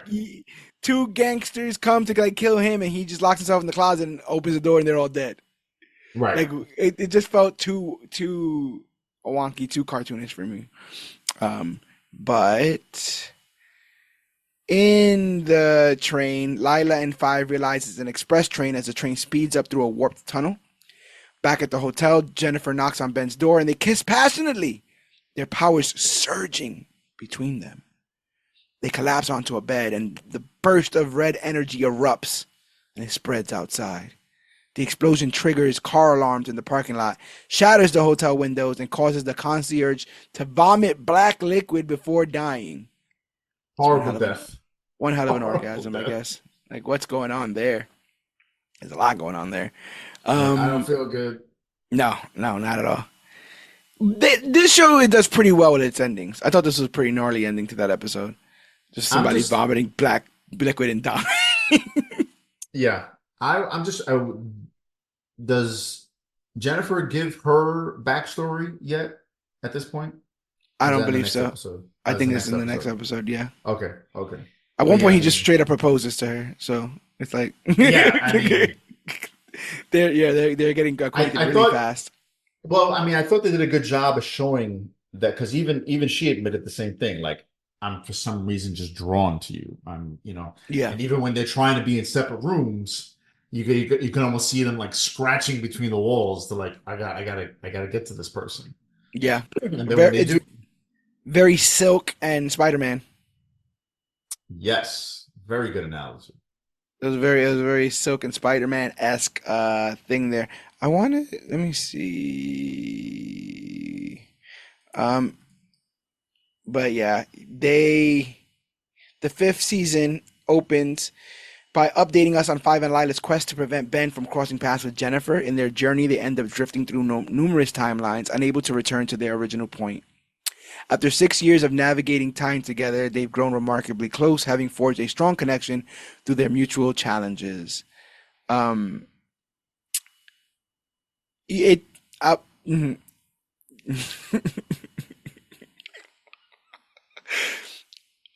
I knew something was up when she shaved him. Yes, yes, Once you get that definitely. scene, because you can do that Yeah. yourself, bro. You totally can do that yourself. You know, like if you're doing it just for utility, because you're not doing it for looks, right? What are you? Who are you? And also, Right, if who you you can, trying to look good for? also if you can grow hair, why the fuck are you wearing a fake mustache? What the hell's going on there? Yeah. But Well, I mean, I guess it took him, 6 years to get even that much. I don't blame her. Lila has $1 billion smile when she's not murdering people. I think she lights up a room when she's in a good mood. But yeah, you just know that this is not good. And I'll get to something that we actually spoke about on one of the first maybe 10 episodes of the Major Issues podcast that has to do with this. Okay. Well, that's But why I was laughing. That's why I was laughing to myself. I I I understand why this would happen, Uh-huh. from the character's point of view. Like, you guys have been stuck together for six years, and then what is it? They say something like, "Oh, let's take a break," right? because they get Yeah. tired of just trying to map out this multiverse train line. Yeah. And I think Five says to her like, let's just take a break for a little bit and like kind of gather up our stuff or something like that. Yeah. They And so they deserve to start, relax and rest, basically. yeah, yeah. So they start to build a life. They're gardening and Oh, we're gonna get they're there. They're still lost in the sauce right now. We're gonna get to how he convinces her and what her reasoning is. Because I think that's kind of ah. important. But yeah, like they did a good job at showing how miserable this has been. That they're just constantly taking trains and time is constantly passing and they have no clue as to how to get back home. It goes from like a quirky adventure to like quite depressing and quite harrowing very, very quickly. So Victor and Reginald are driving together and arrive at the hotel where Ben and Jennifer has been staying. Reginald tells Victor that his monitor recorded a earthquake at this spot, so this must be the epicenter. They find dead birds all over the parking lot, so that's great. And they walk into a hotel in shambles with the concierge lying dead and covered in black goo. Reginald says this is just the beginning of the cleanse. While on the run, Ben and Jennifer stop at a gas station where Ben proposes marriage. One of Reginald's men spots them, and Ben is surprised to hear the phone in the booth ringing. He answers and finds Victor on the line, warning that the world will end in 24 hours due to the cleanse and that a virus is taking over his body. And the thing is, Ben knows this, right? Like he feels Mhm. this at the very least. His denial, I can only just I want to say the cleanse is like rabies, like it affects the brain and just goes to like the most primal fucking Mhm. sensors of your Yeah. brain, because he knows he's in pain, he knows she's in pain, he knows something is up. So like this makes the most sense. He has no idea what's going on. They at least propose to know, and then it's this cleanse thing. He Um, doesn't care, man. I but got my girl. I got my girl. That's all that matters. similarly, this Ben in particular would have absolutely no idea what the hell the Jennifer incident is. No frame of reference. He never died. Yeah. Yeah. And I mean, So he yeah. doesn't know it. Yeah, he doesn't. And he's like, "You guys are assholes. I'm getting some Right. ass." He almost says it straight up like that. Like, I'm finally getting ass, and you guys are telling me it's gonna end the world. Like, yeah, screw it. So I thought that was Even funny though too. even though it's all his fault, Mister. Let's sneak everybody a shot of Marigold. Yeah, because if with no Marigold in this, they don't even need to hide Jennifer, because there would be no need to, them touching Right. would never happen. But I Do guess anything. again, they're put on this never ending track of apocalypse. So Mhm. Um, I also think it's kind of sweet that Victor is trying to help Ben, because Ben did help Victor in that when there's I think it's season 2 where he comes in and like talks her down, and then even in season 1 I think he helps as a ghost. Klaus, he saves like somebody's life. Klaus is finally able to commune with the ghost and kind of get that dealt with. Um, And so yeah, go ahead. even in this season, it's shown that um he like hangs out with Victor Yeah. or Vanya and lets her. I think wants her to go on a mission, but Reginald's still Oh like, nah. yes, yes, yes. When they're younger. Yeah. Yeah, hmm because Um, he's totally with it. Like, oh, just let Vanya go. And he's like, no, man, I can't have that liability coming. I need you. right. That's why I even like it even sounded sad when Victor's like, "Can I use the memory machine too?" They're like, "You weren't even there." Like, yeah, but But I kind of want to. Everyone else is doing it. It's like, come on. all right, hook his ass up. Uh, Fine. so yeah, Ben doesn't listen. At the CIA headquarters, Diego and Luther are taken to a room full of employees. Luther figures they must be agents who didn't make the cut, but Diego suspects they're actually part of a hidden mission because he's an idiot. Uh, Lila and Five have been stuck in the train station eating rats for over 6 years and still can't get home. Five remembers a recent timeline that seemed nice and suggests they take a break.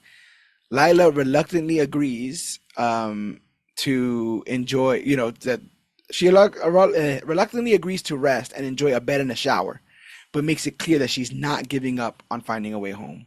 I believe that's where you left off with what you were talking about there. Like they're eating rats, you know.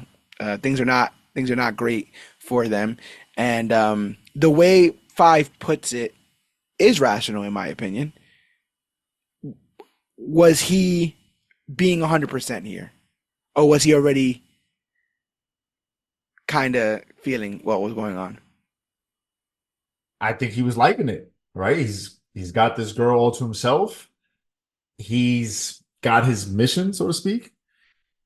And it's been like six you, like years. you, That's and a it's been six long years, time. right? They're basically stuck almost. Yeah, Like you said, Lila's not a bad looking woman. not at all. She doesn't like her life, right? The last thing she told Diego was, I want to break from you. I'm not liking this life. So five is kind of like, you wanted out from your life. I found a new life in you. Why What was not do this? what was the name of that their organization? Because they also have a tie to that as well. I Yeah. can't remember for that life of me, bro. I Don't got so tell much. me. No, no, I no. almost said TVA out loud. No, no, no, no. I think you know what's funny is I think they're called the organization.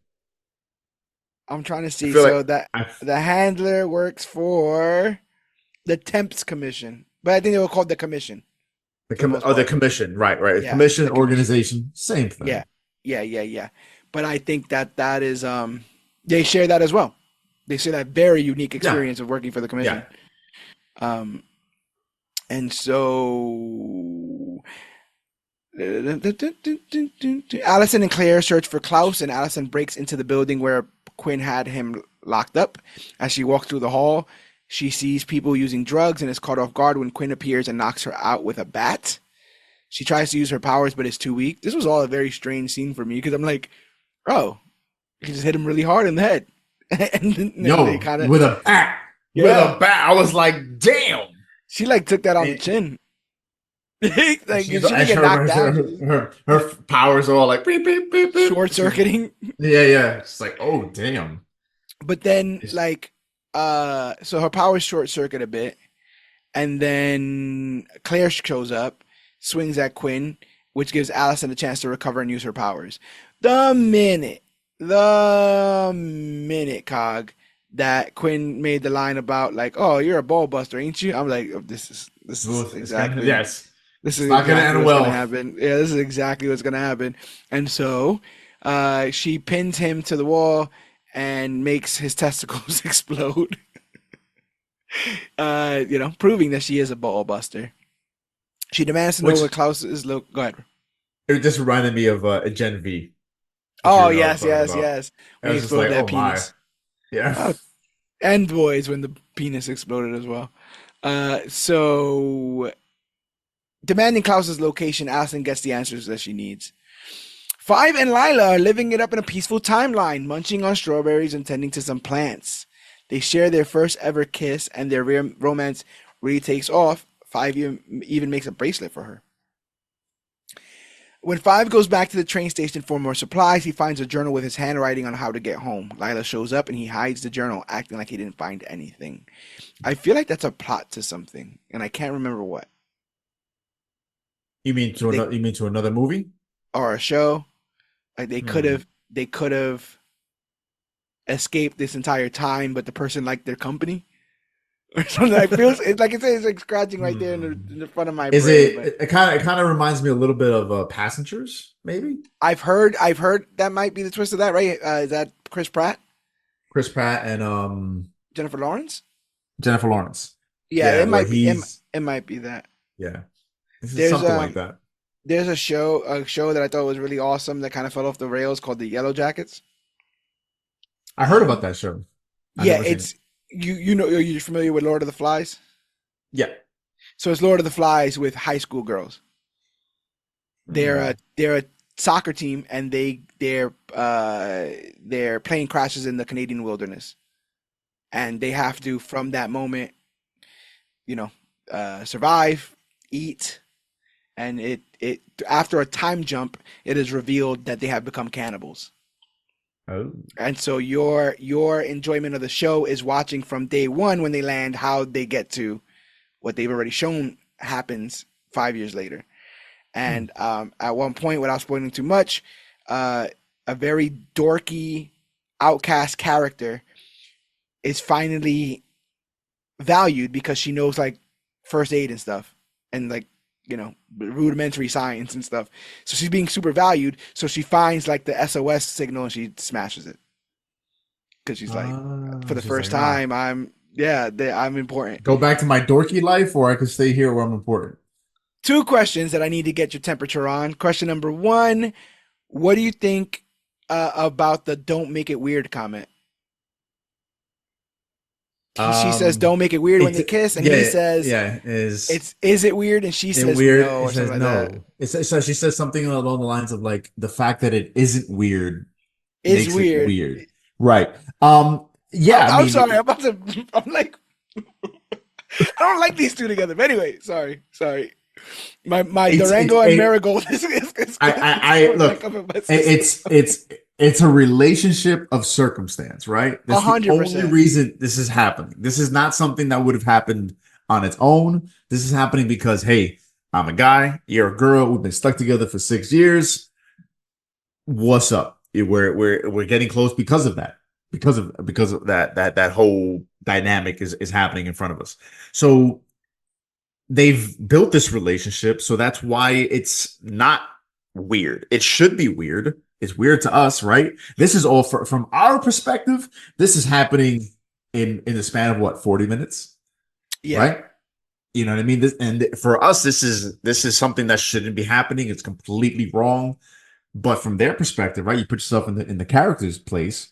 They've been dealing with this for 6 years, right? And I guess He's not that's a bit happy. of exposition that helps us get there, right? Is the idea that if they're okay with it, like they should be the most least. I guess I guess they should have been a little bit more antagonistic in the beginning of this show, right? To You show that know, if they've gotten to this point here, then they must be feeling something that even like we haven't seen on screen. Obviously, 6 years of camaraderie would get them this close, kind of thing. But the fact that they were kind of teasing and she's wiping his mouth in the first episode, like I think they laid creepy tracks. Is what I'm trying to say. yeah, I don't blame the love of convenience. I think that's a very interesting layer to put on this. I just wish there was no teases to it. right. Yeah, You I know, could see that. I could see that. because But I mean, it's where we're at. It's where we're yeah, at. These characters have been together. They got close. They probably have had to rescue each other a few times. They've probably been in a situation where they've had to help each other. And come on, they're sleeping. They're cuddling up. It's what happens. there's a comic when I first started getting into comics and when I first started this podcast. I want to say it's a Batman comic, and it's something where Batman and Wonder Woman have to go to a foreign land that time moves differently at, and some way somehow they end up getting stuck there. Now, Batman is getting married to Selina, like in this timeline, like where we're at in the story, and Wonder Woman Okay. is happily with Steve Trevor, but they end up being where they're at for years, and it starts to look like things are gonna get a little hot and heavy, but they never do it. They never even Ah. kiss. But they allude to the teasing. Your mind's meant to go in that direction, and the conversation in general, because of what happened in the animated series, between Mhm. Batman and Wonder Woman caused us to even just talk about it. So it's like one of the first maybe 20 episodes, one of the first 20 episodes of the podcast where we're discussing like, do you think like are they gonna kiss? Like, do you think and so like I got to see those two people stick to their guns and be like, do no bullshit, and then like the sins of the flesh and all that. Well, I mean, you got to remember. Well, if And five Bruce got has super willpower, so five has nothing to go back to, and yes, the thing that Lila has to go back to, she even before they went on this journey, she told him, "I'm kind of tired of this. I'm kind of over this." yeah, So you got two people who really don't seem to have a life that they want to go back to, are yeah. now getting close to each other after being stuck together for 6 years. This makes sense. This makes sense. As creepy as it is. The next question I have for you is does Five's hiding of this book make him a bad guy? Oof. Hmm. I want to Because say I don't see honestly, how it does it. right? Yeah, it definitely does. It definitely does. It sucks to say to admit it, but I mean, at least at least though they still he saved some face by coming clean on his own. They didn't Yes. do the trope. They didn't do the trope like he falls and it falls out of his pocket, or she's going through his things and she finds it on her own. Like he comes clean. He's like, all right, Yeah. and he admits he's like, yeah, I think I found it like 6 months ago. You Yeah.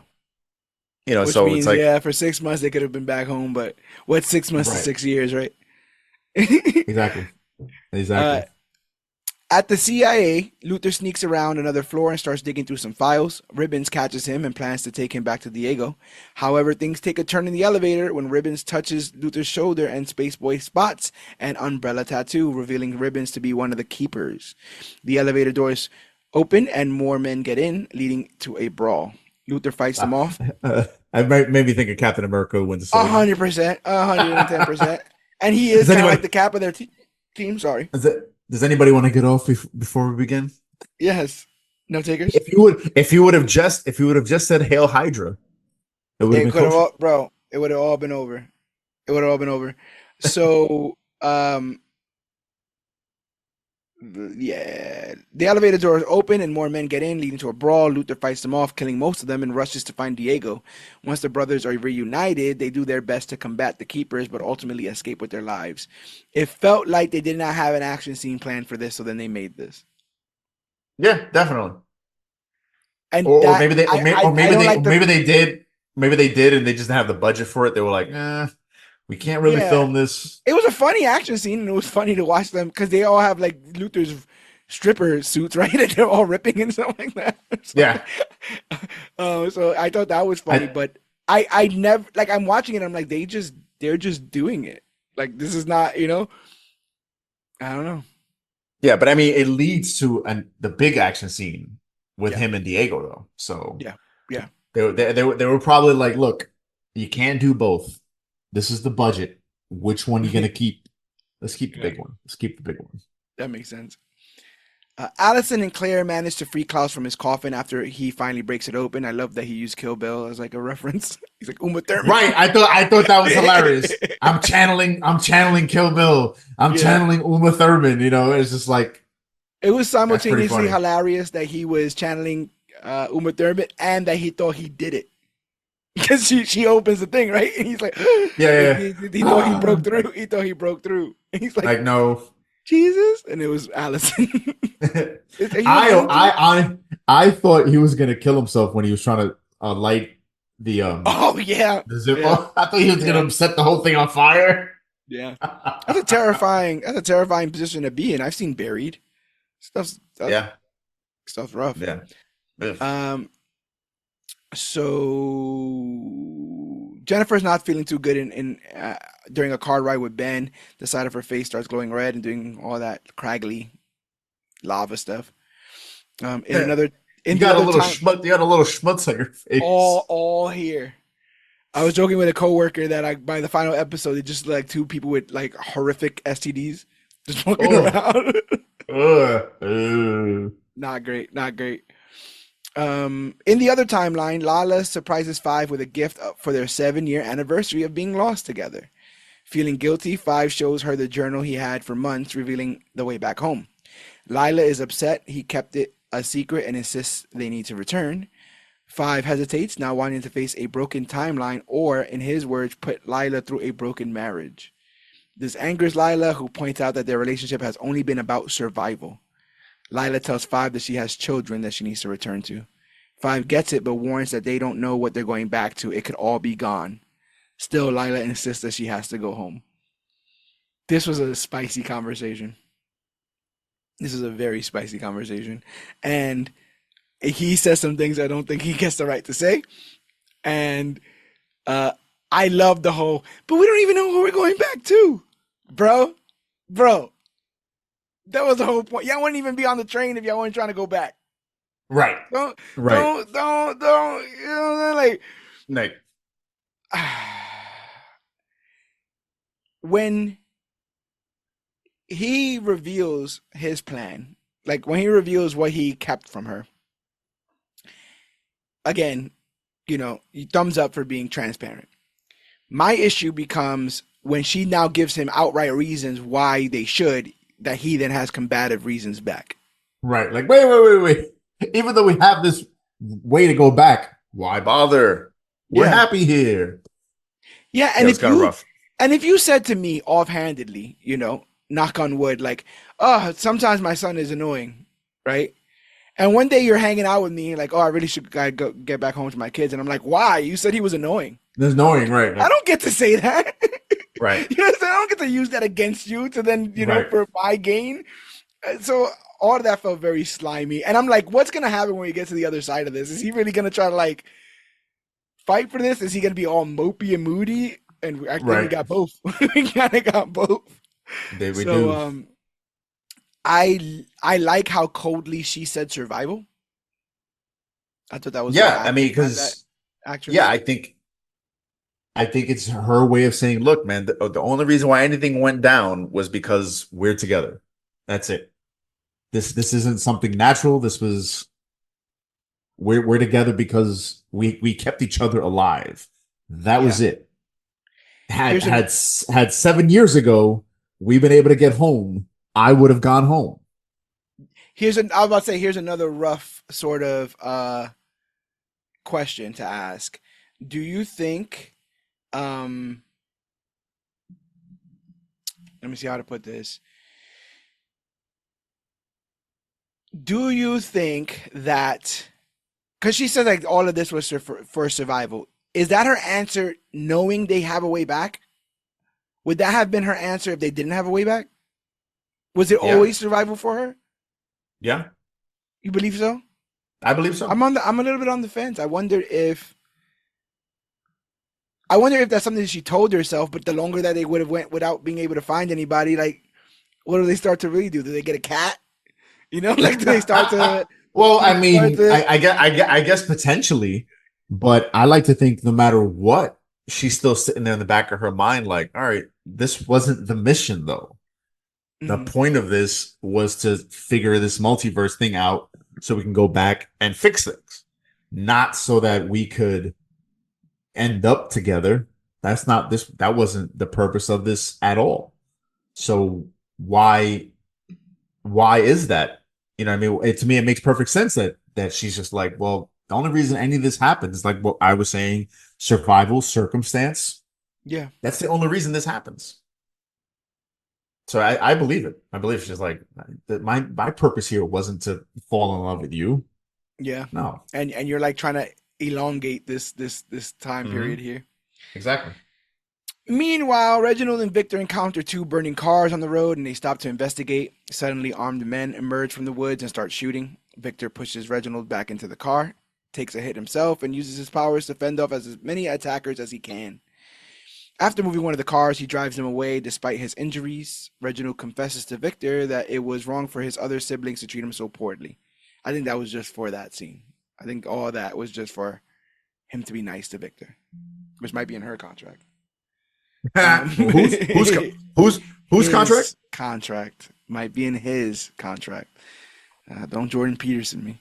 So, so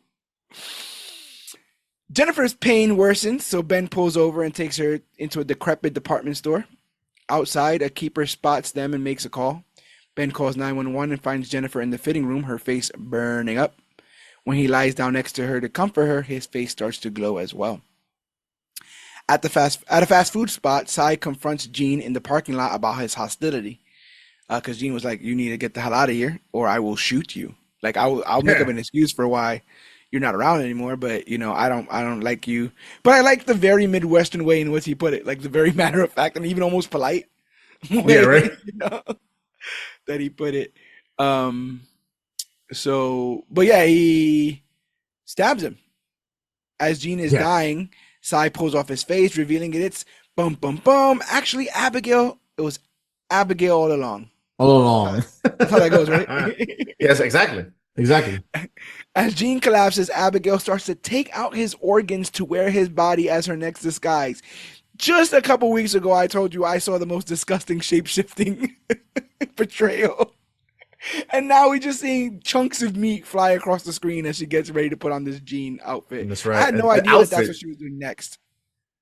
I Yeah, thought she right. was I just was like, disposing of the body. exactly. And then next you know, she's just like, let me see how this fits. I'm Yeah, like, oh my God, that's disgusting. it's just her size. Now disguised as Jean, Abigail heads into the restaurant. It doesn't take long for other Jean to get suspicious as she immediately notices her husband is acting oddly. Yeah, You just, eating I'm about to say, you ice just cream. picked the wrong flavor, bro. You literally could have picked any flavor in the world. You picked like the most divisive, the most Right. polarizing flavor, like the one that's actually gonna get you called out. Because Yeah. you're either gonna love it or you're gonna hate it, you know. So, yeah. But she's an alien, so I guess you know. One of the keepers then announces that they've located Ben and Jennifer, and Jean instruct them to boom, boom, boom, send out the call. That's it. The keepers send out a message to all their members about the upcoming cleanse. Armed and ready, they start gathering in the streets, heading towards the store where Ben and Jennifer are hiding. Jean and quote unquote Jean rally their group, saying they can't let anyone stop the cleanse. Ben, looking out from the store window, recognizes his face is getting much worse. Yeah, just a little bit, buddy. A little Just bit. A a little little bit. something on Need your a little bit. face. What is it? I was gonna say Neosporin. Little Noxzema. Take it Noxzema. There you back. go. Noxzema Take it back. or yeah, yeah, Noxzema. yeah. So while Diego heads home with Luther and is surprised to find out, oh, sorry. Meanwhile, Diego heads home with Luther and is surprised to find out from Lila's family that they have no idea where she is. Reginald and Victor show up at the store to try to talk things out with Jean, but Jean suddenly flips out on Reginald, catching everyone by surprise. I wish this wouldn't have happened. I wish this scene wouldn't have Why? happened. Why? I I like the idea of other Jean just knowing, and this is completely obvious. And not only is it completely obvious, it's somehow completely obvious to human Jean, but not completely obvious to alien Reginald, who is talking and looking directly at his wife. We don't know that yet. He knows. I know that. He doesn't know Oh that. yeah, he We doesn't. know that. He doesn't. We know that, right? We know that. But he's We know supposed that, to be the right? smartest man in the room, right? He's the architect of all of this. And But that's why I say He's not used to her talking that much. she comes off as childish in that moment. It seems like a Yeah, tantrum. yeah. And when even when it ends and she sits right next to him, he still doesn't know it's her. Which I guess says more about their relationship than anything. Maybe that's the exposition that's in the subtext. Is that he doesn't love her enough to know, her mannerisms or Yeah. any of that kind of stuff there. Um but I did like our Gene, real Gene, being like, "What the fuck is up with you?" Right. Um, Like, and then they straight up start arguing in the street. yeah. Uh, He says Jean, who's really Abigail, says Abigail. something along the lines who says something along the lines of like, "Oh, just like you to not listen to a woman or something like that." Yeah. And he goes, "You're a man. You're a man, and I'm a man." That's what Right, right, Reginald right. says. We're both men. What? So I thought that was funny too. Um, like, I guess it's the escalation of this, right? Completely childish, like monologue towards Reginald that almost gave away the goat, which you didn't have to because you need this to happen. You want this to happen. So to make the situation hot just feels like it's counterproductive. So that just goes out of nowhere. Then the two founders of this start yelling at each other in the street. At one point, I think the female Gene is like, "I saved you from that school where I could have just left you be like a social studies Right, teacher or something like that." right. And then other Gene just grabs a sword from the crowd and kills her in Yeah, front of all of everyone. does he like just run her through? I forget how he kills her. He run or slices her. I think he just like, yeah, samurai Yeah, diagonally slices her and she dies.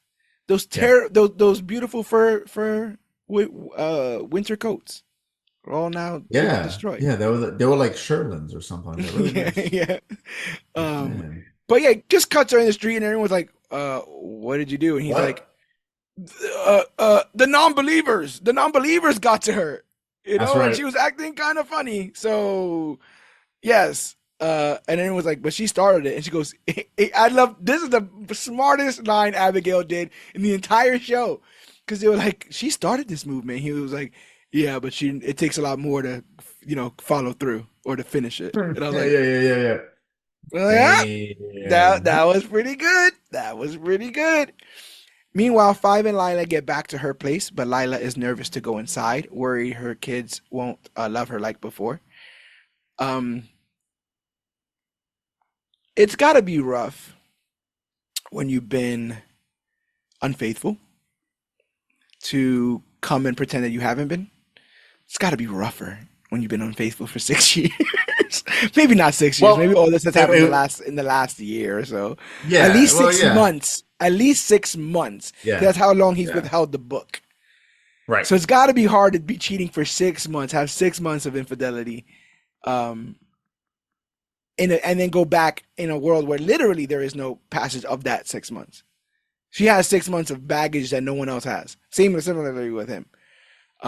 So like I'm the guy who will occasionally partake in a smoke or two and always be paranoid that people can tell that I'm high.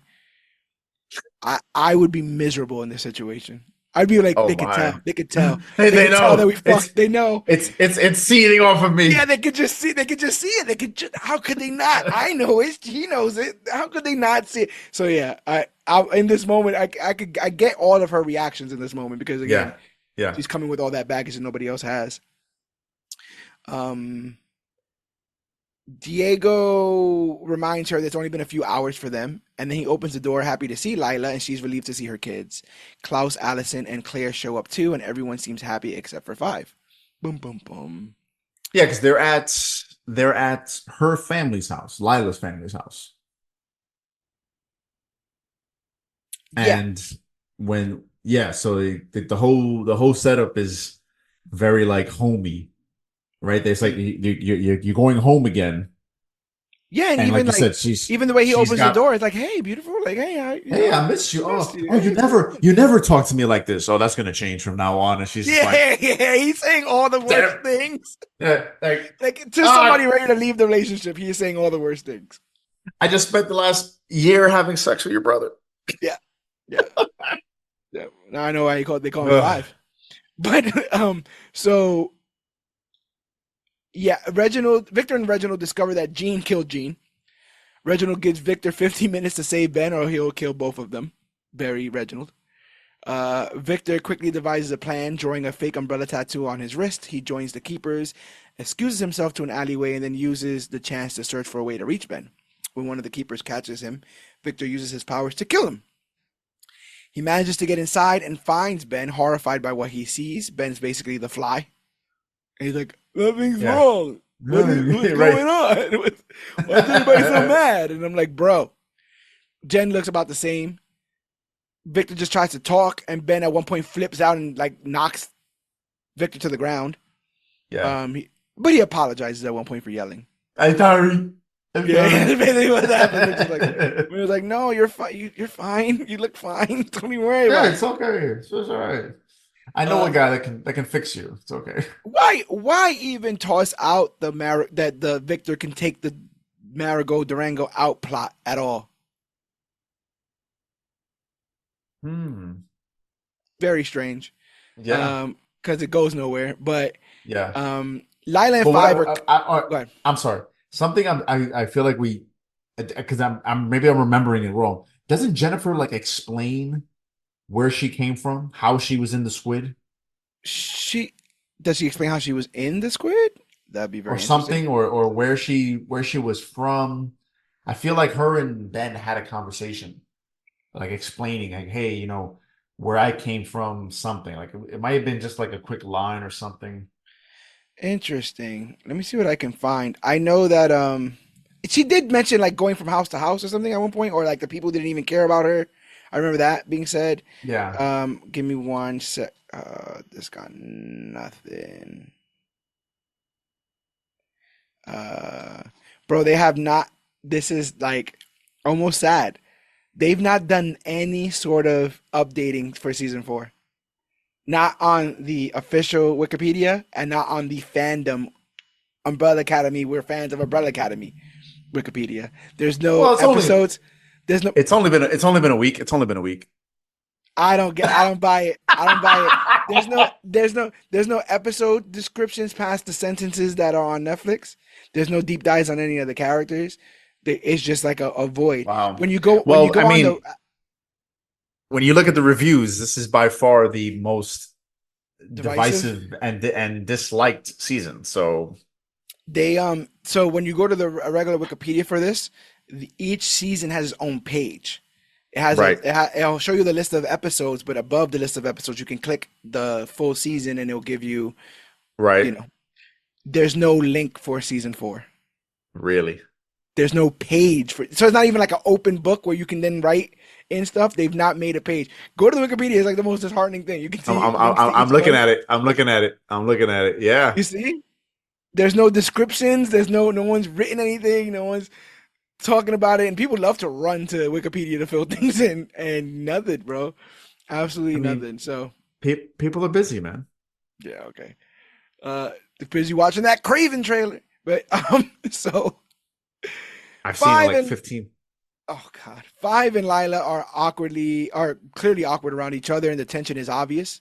Luther even asks why Five is so quiet, which sparks a major argument within the group. Five ends up picking a fight with Diego, who then notices a bracelet on Lila's arm and demands to know where he got it. I love Diego's like the fact that he straightforward got to the meat of this, right? I feel Yeah. like that in a lot of other places they ask the wrong questions. He's asking exactly, he's like, "Where'd you get that? Did he make it for you?" And he's like, "I didn't make it for myself." And I'm like, "What are you doing?" I'm like, "What are you doing? Are you antagonizing your married brother because you want to screw his sister? I mean, his sister, his His wife." wife? What do you think about his antagonistic nature in this moment?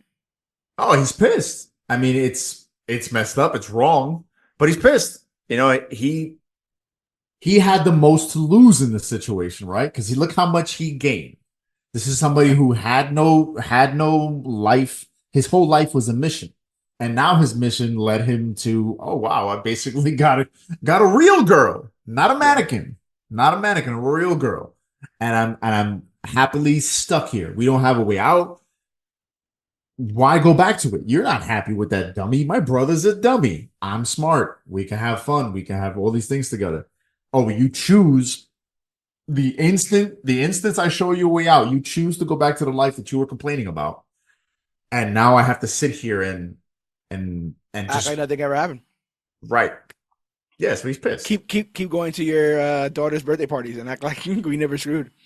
Um, Exactly.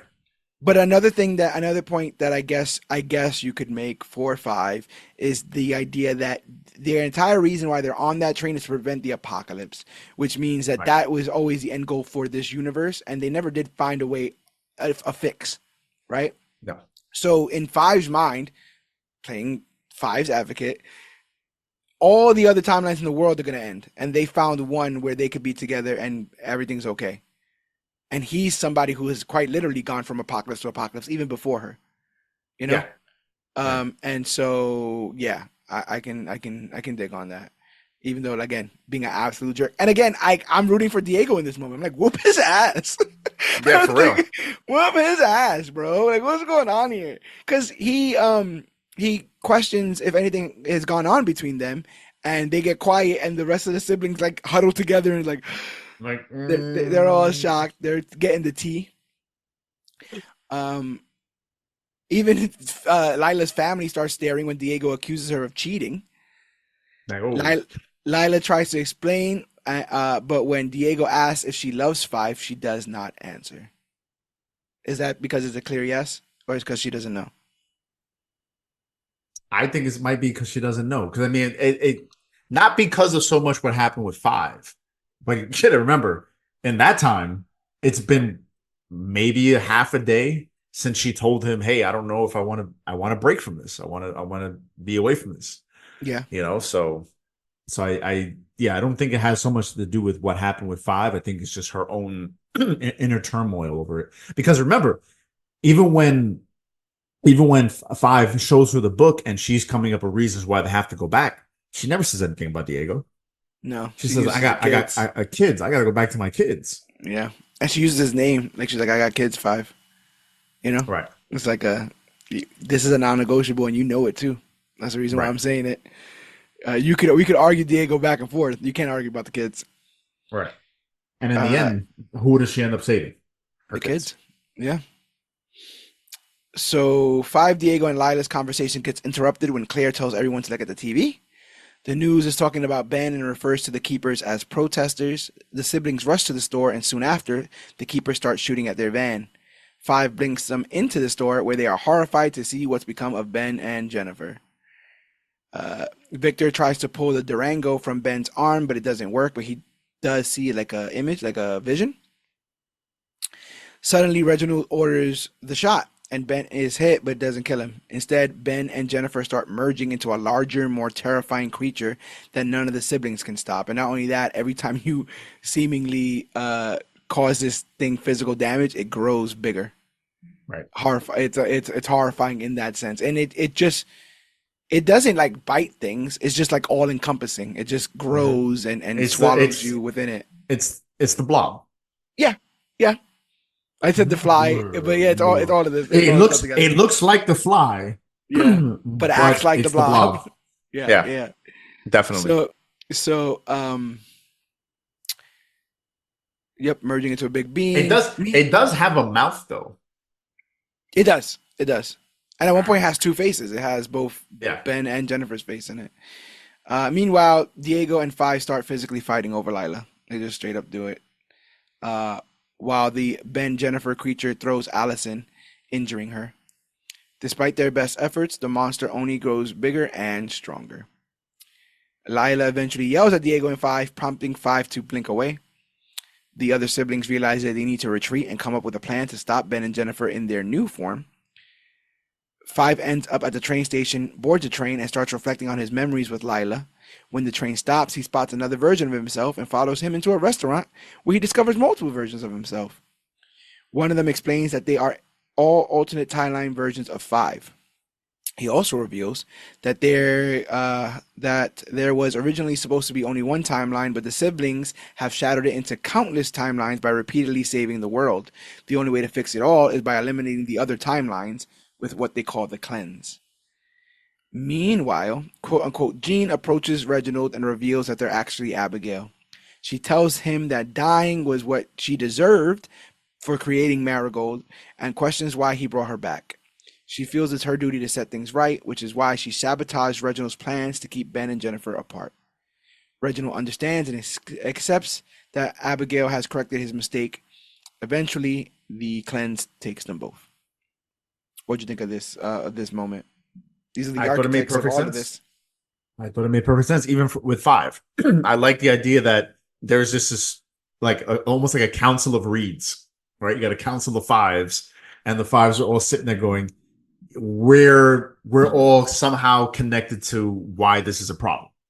And the Yeah, only way to fix this problem is to basically have everything collapse in on itself, the cleanse. And then you see the cleanse, and this goes back to our early conversation. It makes sense, right? Because Abigail knows this all of this madness, this multiversal shattering thing occurring, all goes back to Reginald losing her and then feeling, hey, I got to bring her back somehow, coming up with this marigold plot that leads them to the situation that they're in. If yeah, he had just accepted it from the very beginning that she's dead and move on, then none of this happens. We don't get the Umbrella Academy. We don't get the marigold going around everywhere, and Reginald just goes on with his life, and we have one timeline. But because he feels the need to bring his wife back, we go down this rabbit hole, which sucks because it ends up creating our heroes, and we get attached to these guys, and we want them to have their happily ever after. But I like the idea that they like their mistakes, but they're still heroes. So they heroically do what they're supposed to do. I dig it.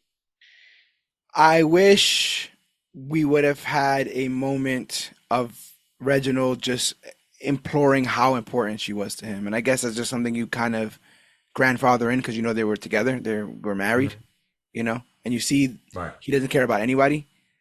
But like I said, just a little bit more, just a little, Mhm. just a little bit more. Um, Back at the house, the siblings gather with Claire and Lila's family. Five arrives and tells them that they're the reason this keeps happening. The marigold that affected their mothers shatters the timeline, causing the timelines to bleed into each other. Victor realizes that this is what Ben was trying to show her when he attempted to pull the Durango out. Ben showed him a vision of the original timeline.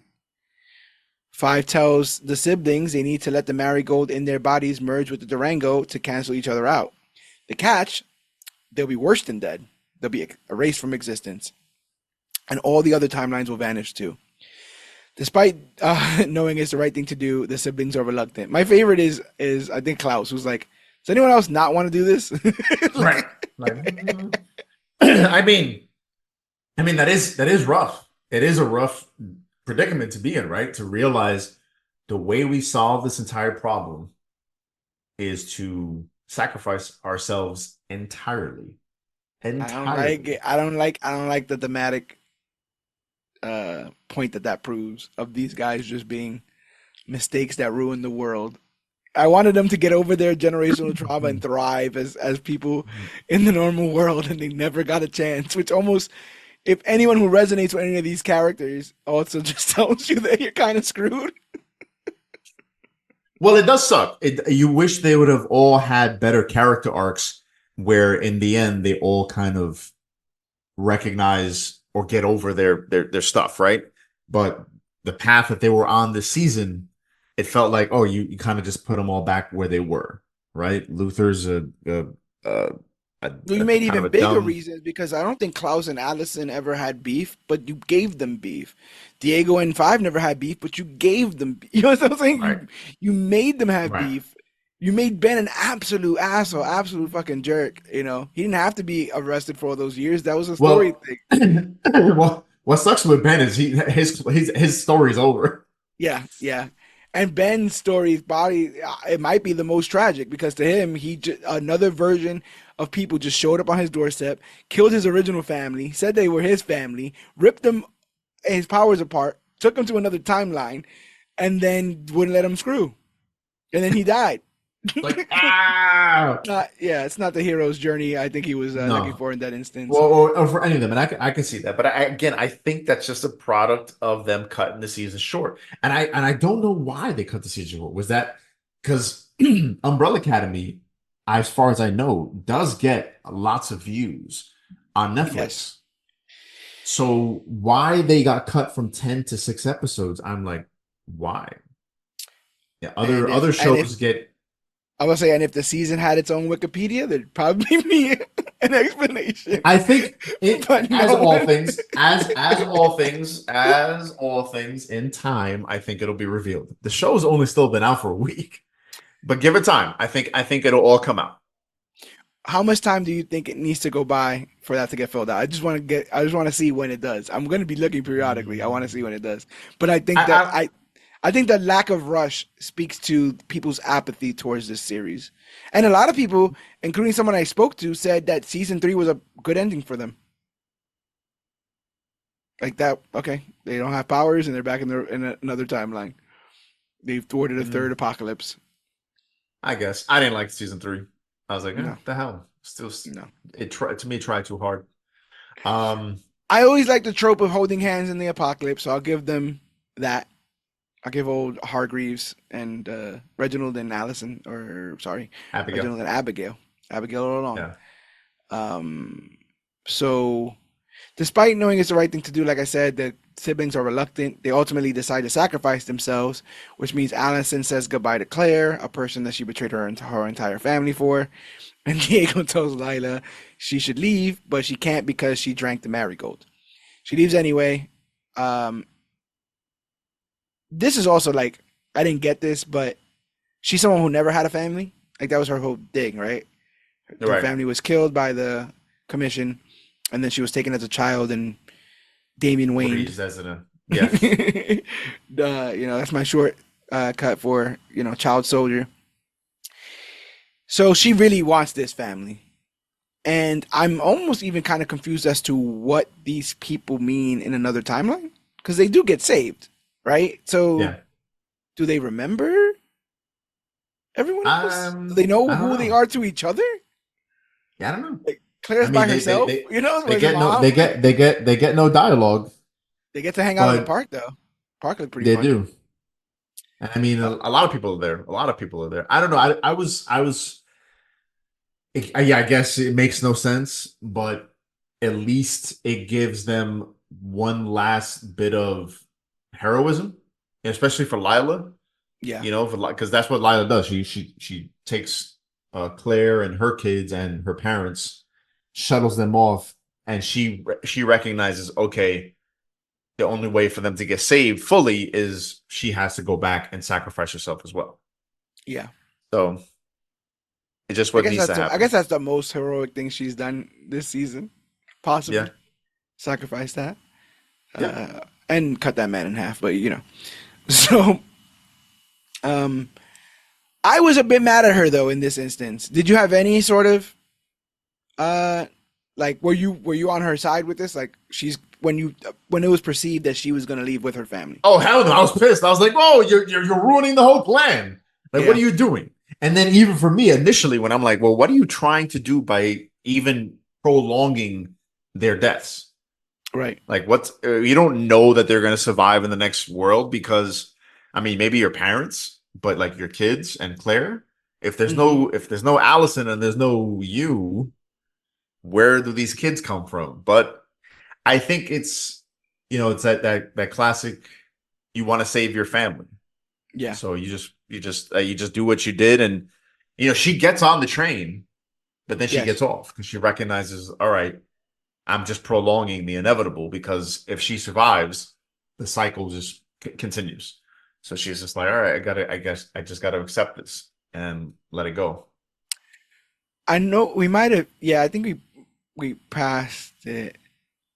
Um, the moment where Five can't blink and she's like, "Do it," and she like holds his hand, and Diego's like, "What the fuck?" Hey, Yeah, I don't like I I said, don't got the man. juice. I don't got the juice anymore. And then she like looks him right in the eye. She's like, "You can do it." And Diego's like, "What the fuck, man? What's going on here? It's bullshit." Um, I hope in the it next life I never meet it you again. it's absolutely ridiculous what she was willing to sacrifice to get to be, you know, because it saving the family was always on the table given the train, but she wasn't just gonna save the family. She wanted to go with the family. So Yes. she was being selfish in that moment, and this is her. This is, you know, I mentioned the whole thing about like her holding his hand or whatever, because Five is the one that runs up behind her, and it's like, hey, if you go with them, everything's just gonna reset. And Mhm. like you said, she boards the train, and last minute she exits as the doors begin to close, and she says her bye to her family through the glass. She collapses and cries. Five comforts her. Her family's crying in the train. I'm more scared for her family. They have no idea where they're going. What is They happening? were just told by Lila that they're about to run away from the apocalypse, and then she puts them on a strange train and leaves them there. Where does this train go to? Penn Yeah, you know, Station? yeah, absolutely Where am ridiculous. I going? What if they ended up in that old man Fives timeline? You know? Getting sniped as soon as I get out. Yeah, ridiculous, man. Stand clear of the closing doors. That's But right. back at the house, the monster moves closer as Five and Lila blink back. The siblings prepare for their end. They all hold hands. Luther suggests sharing their favorite moments, but they like shit on him for that too. And I'm like, this Yeah. would have been a cool moment for like a little clip show. Maybe if you hadn't say Nope. it out loud, maybe that's a little bit corny, but you know, I don't know. I don't know. They do get like flashbacks, don't they? Am I misremembering? Flashbacks? I don't Yeah, remember flashbacks. I feel like after this they do a clip show of like making the show and stuff, but I don't remember anything in that possibly, moment.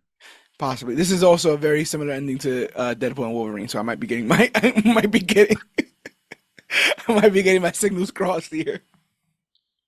They saw that and they were like, Um, "Do we have time to write that they all hold hands and using their energies, you know, save the timelines?"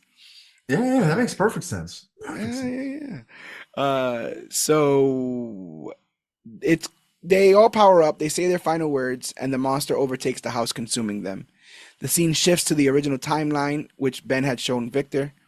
We see Lila's family, Lila and Diego's kids, and Claire all enjoying a day in the park. Previous characters from the show, including the handler, make an appearance. Reginald's voiceover On a reveals cell that phone. On a cell on a, phone. on a cell phone. Reginald's voiceover reveals that on August 8th, 2024, it was just a normal day. But would you like to tell the people what happened in the post credit? You can. Basically, Marigold is shown floating back down to Earth or floating Yeah.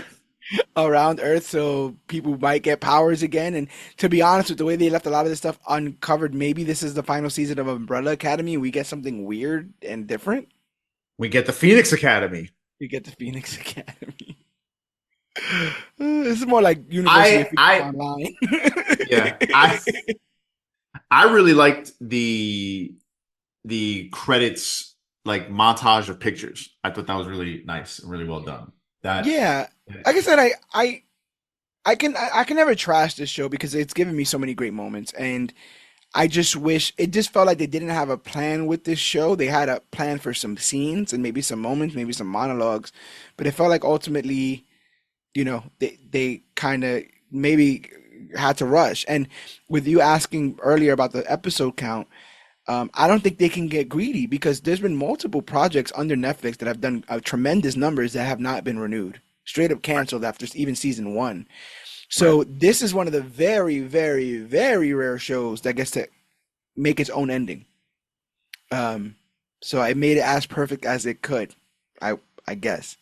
A series that was hampered by COVID, a series that was hampered by writer strikes, a series that was hampered by actor strikes, a series that literally had to transition a character because an actor transitioned. It had a lot, and it did a lot. It did a lot. It did a lot good. Like I said, I think of the montage of Five getting older, and in the apocalypse, and just becoming a miserable son of a gun. I think of Five with the axe at the commission, killing everybody, and the goldfish and the goldfish head guy. Dance sequences. All the dance sequences. I liked the white violin. I dug how that all looked. I thought that was all really, really cool. There's a lot of tremendous moments. I like them getting drunk and kind of talking shit about Allison and Luther.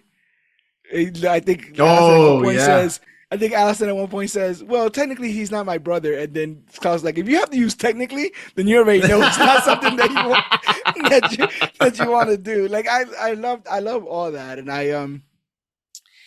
I'm going to think of the series fondly, even though I'm not 100% sure if this stuck the landing the way that it did. I think it raised good questions about, like I said, again, generational trauma, how we try to be the best version of ourselves, but also be the version that we think our parents wanted. Be the version that we think our partners want with the whole Lila and Diego situation. I'm gonna miss these guys. I'm definitely gonna miss these actors, and I hope they all get a lot of work. I hope they all get to do other stuff. I think Tom Hopper's from Game of Thrones.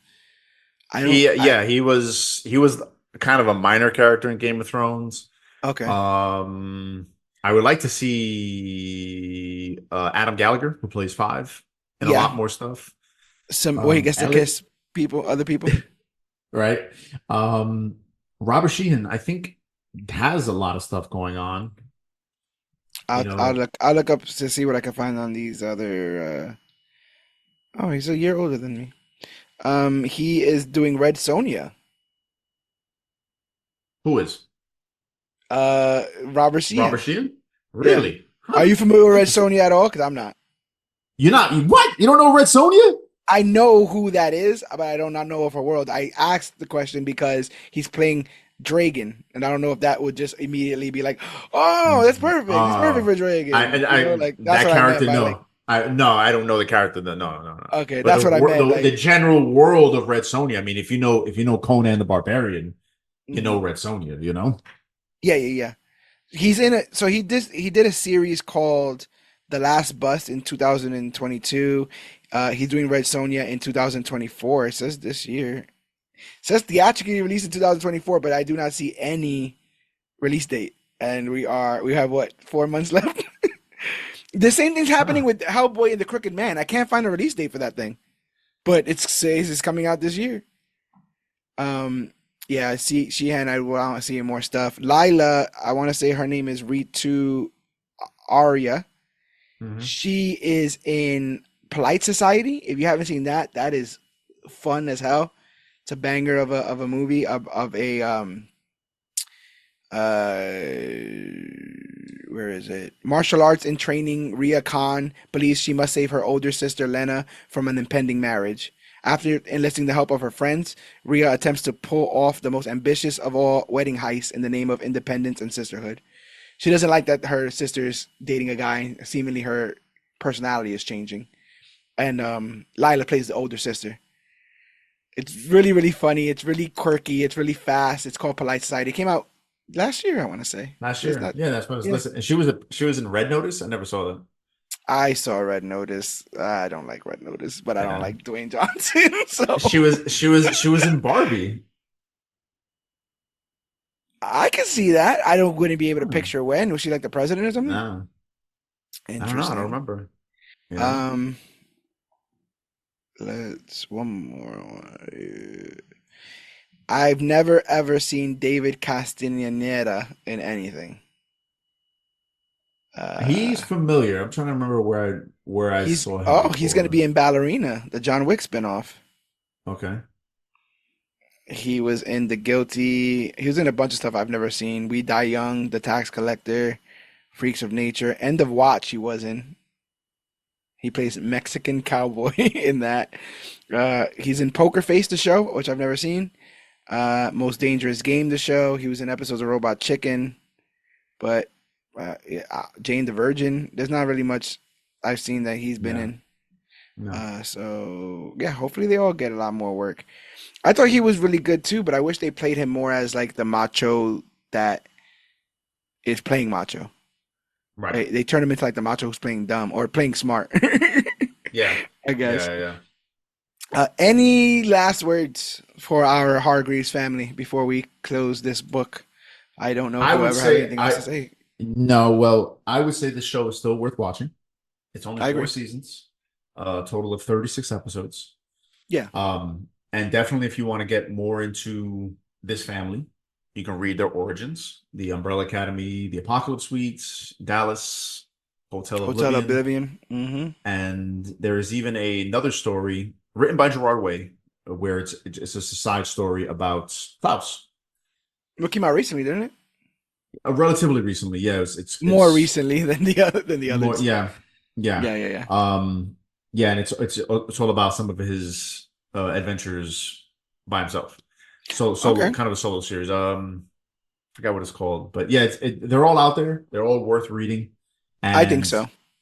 and there's more to I would come. argue that the Uh, comic book is a bit more quirkier. it So is. don't go It's in looking quirk. for It's a one for one no, thing of the show. I think the yeah, show not almost roots itself more. Yeah, it sounds weird when you talk about your boss being a goldfish and all this other kind of stuff and time traveling briefcases, but they do kind of ground the show a little bit more than the comic. The comic is allowed to go anywhere and everywhere that it can, really.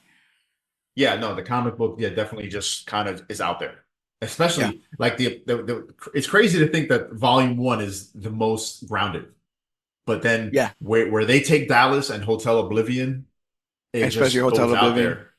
Yeah, Hmm. it just goes out there. Whereas the show is it's a lot more grounded and it's way more character driven, I Yeah. feel. Whereas the in the comic, things just kind of happen.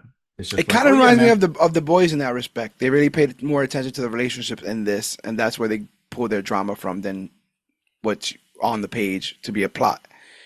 A Right, mission here, a bad guy here, because they actually right. have villains in that universe, like super Yeah. villains. But then none of them are ever alluded to here. So, No. you know, go at like the Cog has mentioned, go back, check out those issues by Gerard Way. If you're feeling nostalgic, go back and listen to the 3 episodes we've done on seasons 1, 2, and 3 of Umbrella Academy because we're gonna keep on kicking, even if they are not. But we bid you adieu, Umbrella Academy. You've done a lot of good, done a little bit bad, and you've left me with a bunch of questions. And I'm looking at you, Five. I don't know how you could have done it, bro. I don't know. I mean, Five. to be Five. fair, Lila. It's all Lila's fault. Maybe you might be right. You might be right. I'm not. You may be right. I may be crazy, but we are ending this episode here on Umbrella Academy season 4.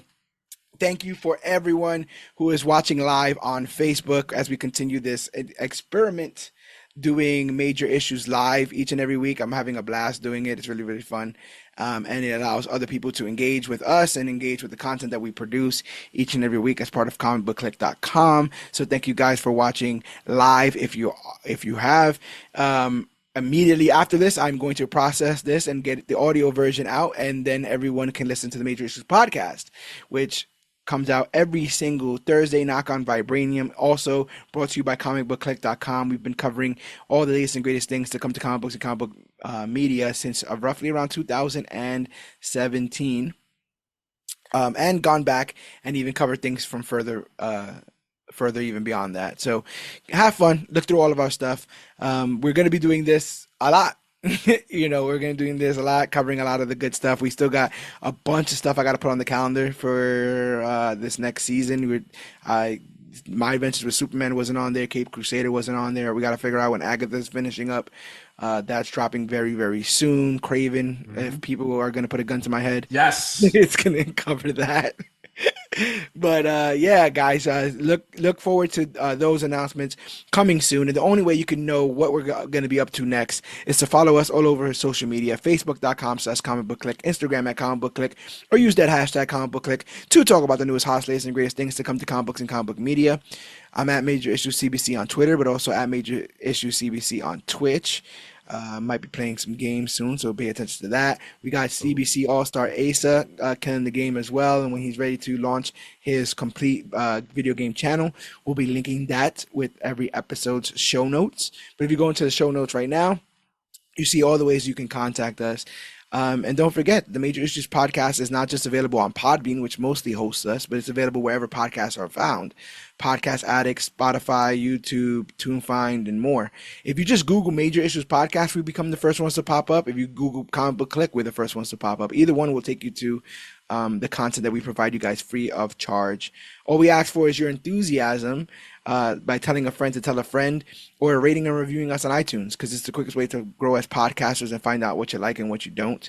If you have more than just enthusiasm, if you'd like to throw us a bit of schmeckles our way, we'll gladly take it. The note-taking process, the recording process, the editing process can all be quite a lot. So any kind of like if I don't have to cook today because I have money to order out while I edit this kind of stuff, that helps a lot. So consider throwing some dollars our way. There's multiple ways you can do that. You can purchase any of our merchandise at comicbookclick.com. You hit that shop CBC link and it'll take you to the shop where I make designs for all kinds of pieces of merchandise, and we get a kickback of every single thing that you guys purchase. So consider doing that. We actually have a Umbrella Academy shirt that has the names of all the guys, and then Ben's is crossed out.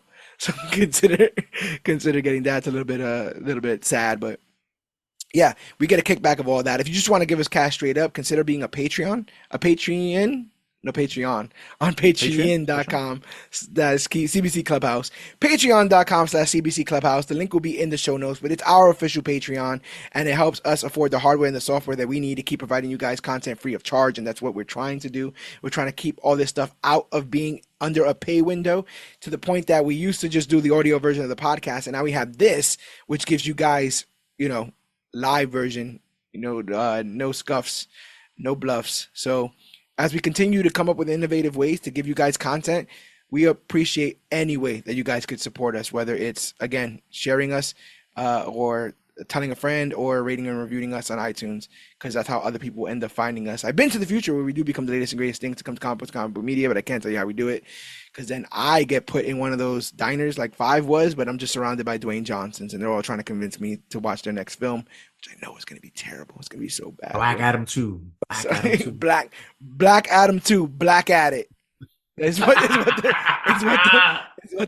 the film's gonna be called, and no one wants to see that. So don't mess up the timeline. Don't be like Five and Lila. Don't get on the wrong train. There's only one train. It's the CBC train. It's the Major Issues train, and we ain't making no stops because we are going to the moon.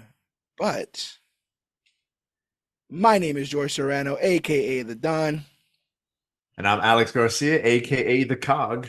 And this is our Umbrella Academy Season 4 recap and review. And remember, whether you're a 60-year-old trapped in a prepubescent body, a space boy with a body of an ape, get the runs when you eat mint chocolate chip, or commune with the dead as a sex worker, remember, we are the Clique, and always remember that you, yes you, are worthy. The live is ended, and we're ending the podcast in 3, 2,